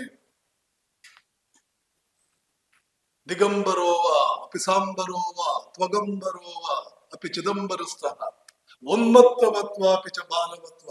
ಉನ್ಮತ್ತ ಅಂದ್ರೆ ಕುಣಿಯೋನು, ಕುಣಿದು ಕುಪ್ಪಳಿಸ್ಬಿಡೋನು. ಉನ್ಮತ್ತನಂತೆ, ಬಾಲಕನಂತೆ, ಪಿಶಾಚಿಯಂತೆ ಜೋರ ಕೂಗ್ತಾನೆ, ಒಂದೇ ಕಡೆ ನೋಡ್ತಾ ಕೂತ್ಕೊಂಡ್ಬಿಡ್ತಾನೆ 4 ದಿನ. ಪಿಶಾಚವತ್ ಚರತಿ ಅವನ್ಯ, ಹೀಗೂ ಇರ್ತಾನೆ. ಒಟ್ಟಿನಲ್ಲಿ ಪ್ರಾರಂಭದಲ್ಲಿ ಕೆಲವು ದಿನ ಆನಂದ ತಡ್ಕೊಳ್ಳೋಕಾಗಲ್ಲ, ಆನಂದ ಪಡ್ತಾನೆ. ಆಮೇಲೆ ಸಮುದ್ರದ ಬುಗ್ಗೆ ತಾನೇ ನಿಧಾನಕ್ಕೆ ಇಳಿದಂತೆ ಅದನ್ನು ಇಳಿಯುತ್ತೆ. ಆಮೇಲೆ ಸಂಪೂರ್ಣವಾಗಿ ಮೌನವಾಗ್ತಾನೆ. ಯಾರಾದರೂ ಏನಾದರೂ ಕೇಳಿದ್ರೆ ಮಾತ್ರ ಹೇಳ್ತಾನೆ. ಶ್ರೀರಾಮಕೃಷ್ಣರು ಹೇಳ್ತಿದ್ರು, ಕೊಡ ತುಂಬುವಾಗ ಶಬ್ದ ಮಾಡುತ್ತದೆ, ಇನ್ನೊಂದು ಕೊಡದಿಂದ ಈ ಕೊಡಕ್ಕೆ ನೀರು ಹಾಕಿ ಈ ಕೊಡವನ್ನು ತುಂಬುವಾಗ ಶಬ್ದ ಮಾಡುತ್ತದೆ, ತುಂಬಿದ ಮೇಲೆ ಶಬ್ದವಿಲ್ಲ, ನಿಶ್ಶಬ್ದವಾಗುತ್ತದೆ. ಮತ್ತು ತಾನು ತುಂಬಿಕೊಂಡಂತಹ ನೀರನ್ನ ಇನ್ನೊಂದು ಕೊಡಕ್ಕೆ ಹಾಕುವಾಗ ಆಗಲೂ ಶಬ್ದ ಮಾಡುತ್ತದೆ. ಹಾಗೆಯೇ ಪರಿಪೂರ್ಣ ಮನುಷ್ಯ ಆ ಪೂರ್ಣತೆಯನ್ನ, ಪೂರ್ಣತೆಯನ್ನು, ಈಗ ಅರ್ಧಂಬರ್ಧ ಪೂರ್ಣತೆಯನ್ನು ಪಡೆದುಕೊಳ್ಳುವಾಗ, ತಪಸ್ಸು ಮಾಡುವಾಗ ಶಬ್ದಗಳು ಮಾಡ್ತಾನೆ. ತಪಸ್ಸೆಲ್ಲ ಫಲಿಸಿ ಆನಂದ ಉನ್ಮತ್ತನಾದಾಗ ಕೆಲವು ದಿನ ಕುಣಿದು ಕುಪ್ಪಳಿಸ್ತಾನೆ. ಆಮೇಲೆ ಒಂದು ಸ್ಥಿತಪ್ರಜ್ಞನಂತೆ, ಮಾತು ಮೌನವೇ ಬಂಗಾರವಾಗಿ ಸ್ಥಿತಪ್ರಜ್ಞನಂತೆ ಸುಮ್ಮನೆ ಆಪೂರ್ಯಮಾಣಂ ಅಚಲ ಪ್ರತಿಷ್ಠಂ ಸಮುದ್ರ ಮಾಪಹ ಪ್ರವಿಶಂತಿ ಅದ್ವತ್. ಎಂತೆಂತ ಅಮೆಜಾನ್ ನದಿಗಳಂತ ದೊಡ್ಡ ದೊಡ್ಡ ಗಂಗಾ ಬ್ರಹ್ಮಪುತ್ರ ನದಿಗಳು ಬಂದ್ರು, ಸಮುದ್ರ ಮಾತ್ರ ಗಂಭೀರವಾಗಿದೆ. ಹಾಗೆ ಬ್ರಹ್ಮಜ್ಞಾನಿ ಅಥವಾ ಈ ಆನಂದವನ್ನು ಪಡ್ಕೊಂಡ ಪೂರ್ಣ ಮಾನವ ಒಳಗಡೆ 100 ರೀತಿಯಲ್ಲಿ ಉಕ್ತಾ ಇರುತ್ತೆ ಆನಂದಗಳು, ಆದ್ರೂ ಕೂಡ ಗಂಭೀರವಾಗಿರ್ತಾನೆ. ಈ ಸ್ಥಿತಿಯನ್ನು ಮಾಡಿ, ಇದು ಮನುಷ್ಯ ಜನ್ಮದ ಗುರಿ. ಯಾರಿಗೂ ಸಾಧ್ಯ ಗಂಭೀರವಾಗಿ ತಗೊಂಡ್ರೆ. ಇದನ್ನೇ ವಿವೇಕಾನಂದ ಹೇಳಿದ್ದು. What is religion? Each soul is potentially divine. The goal is to manifest this divinity by controlling nature external and nature internal.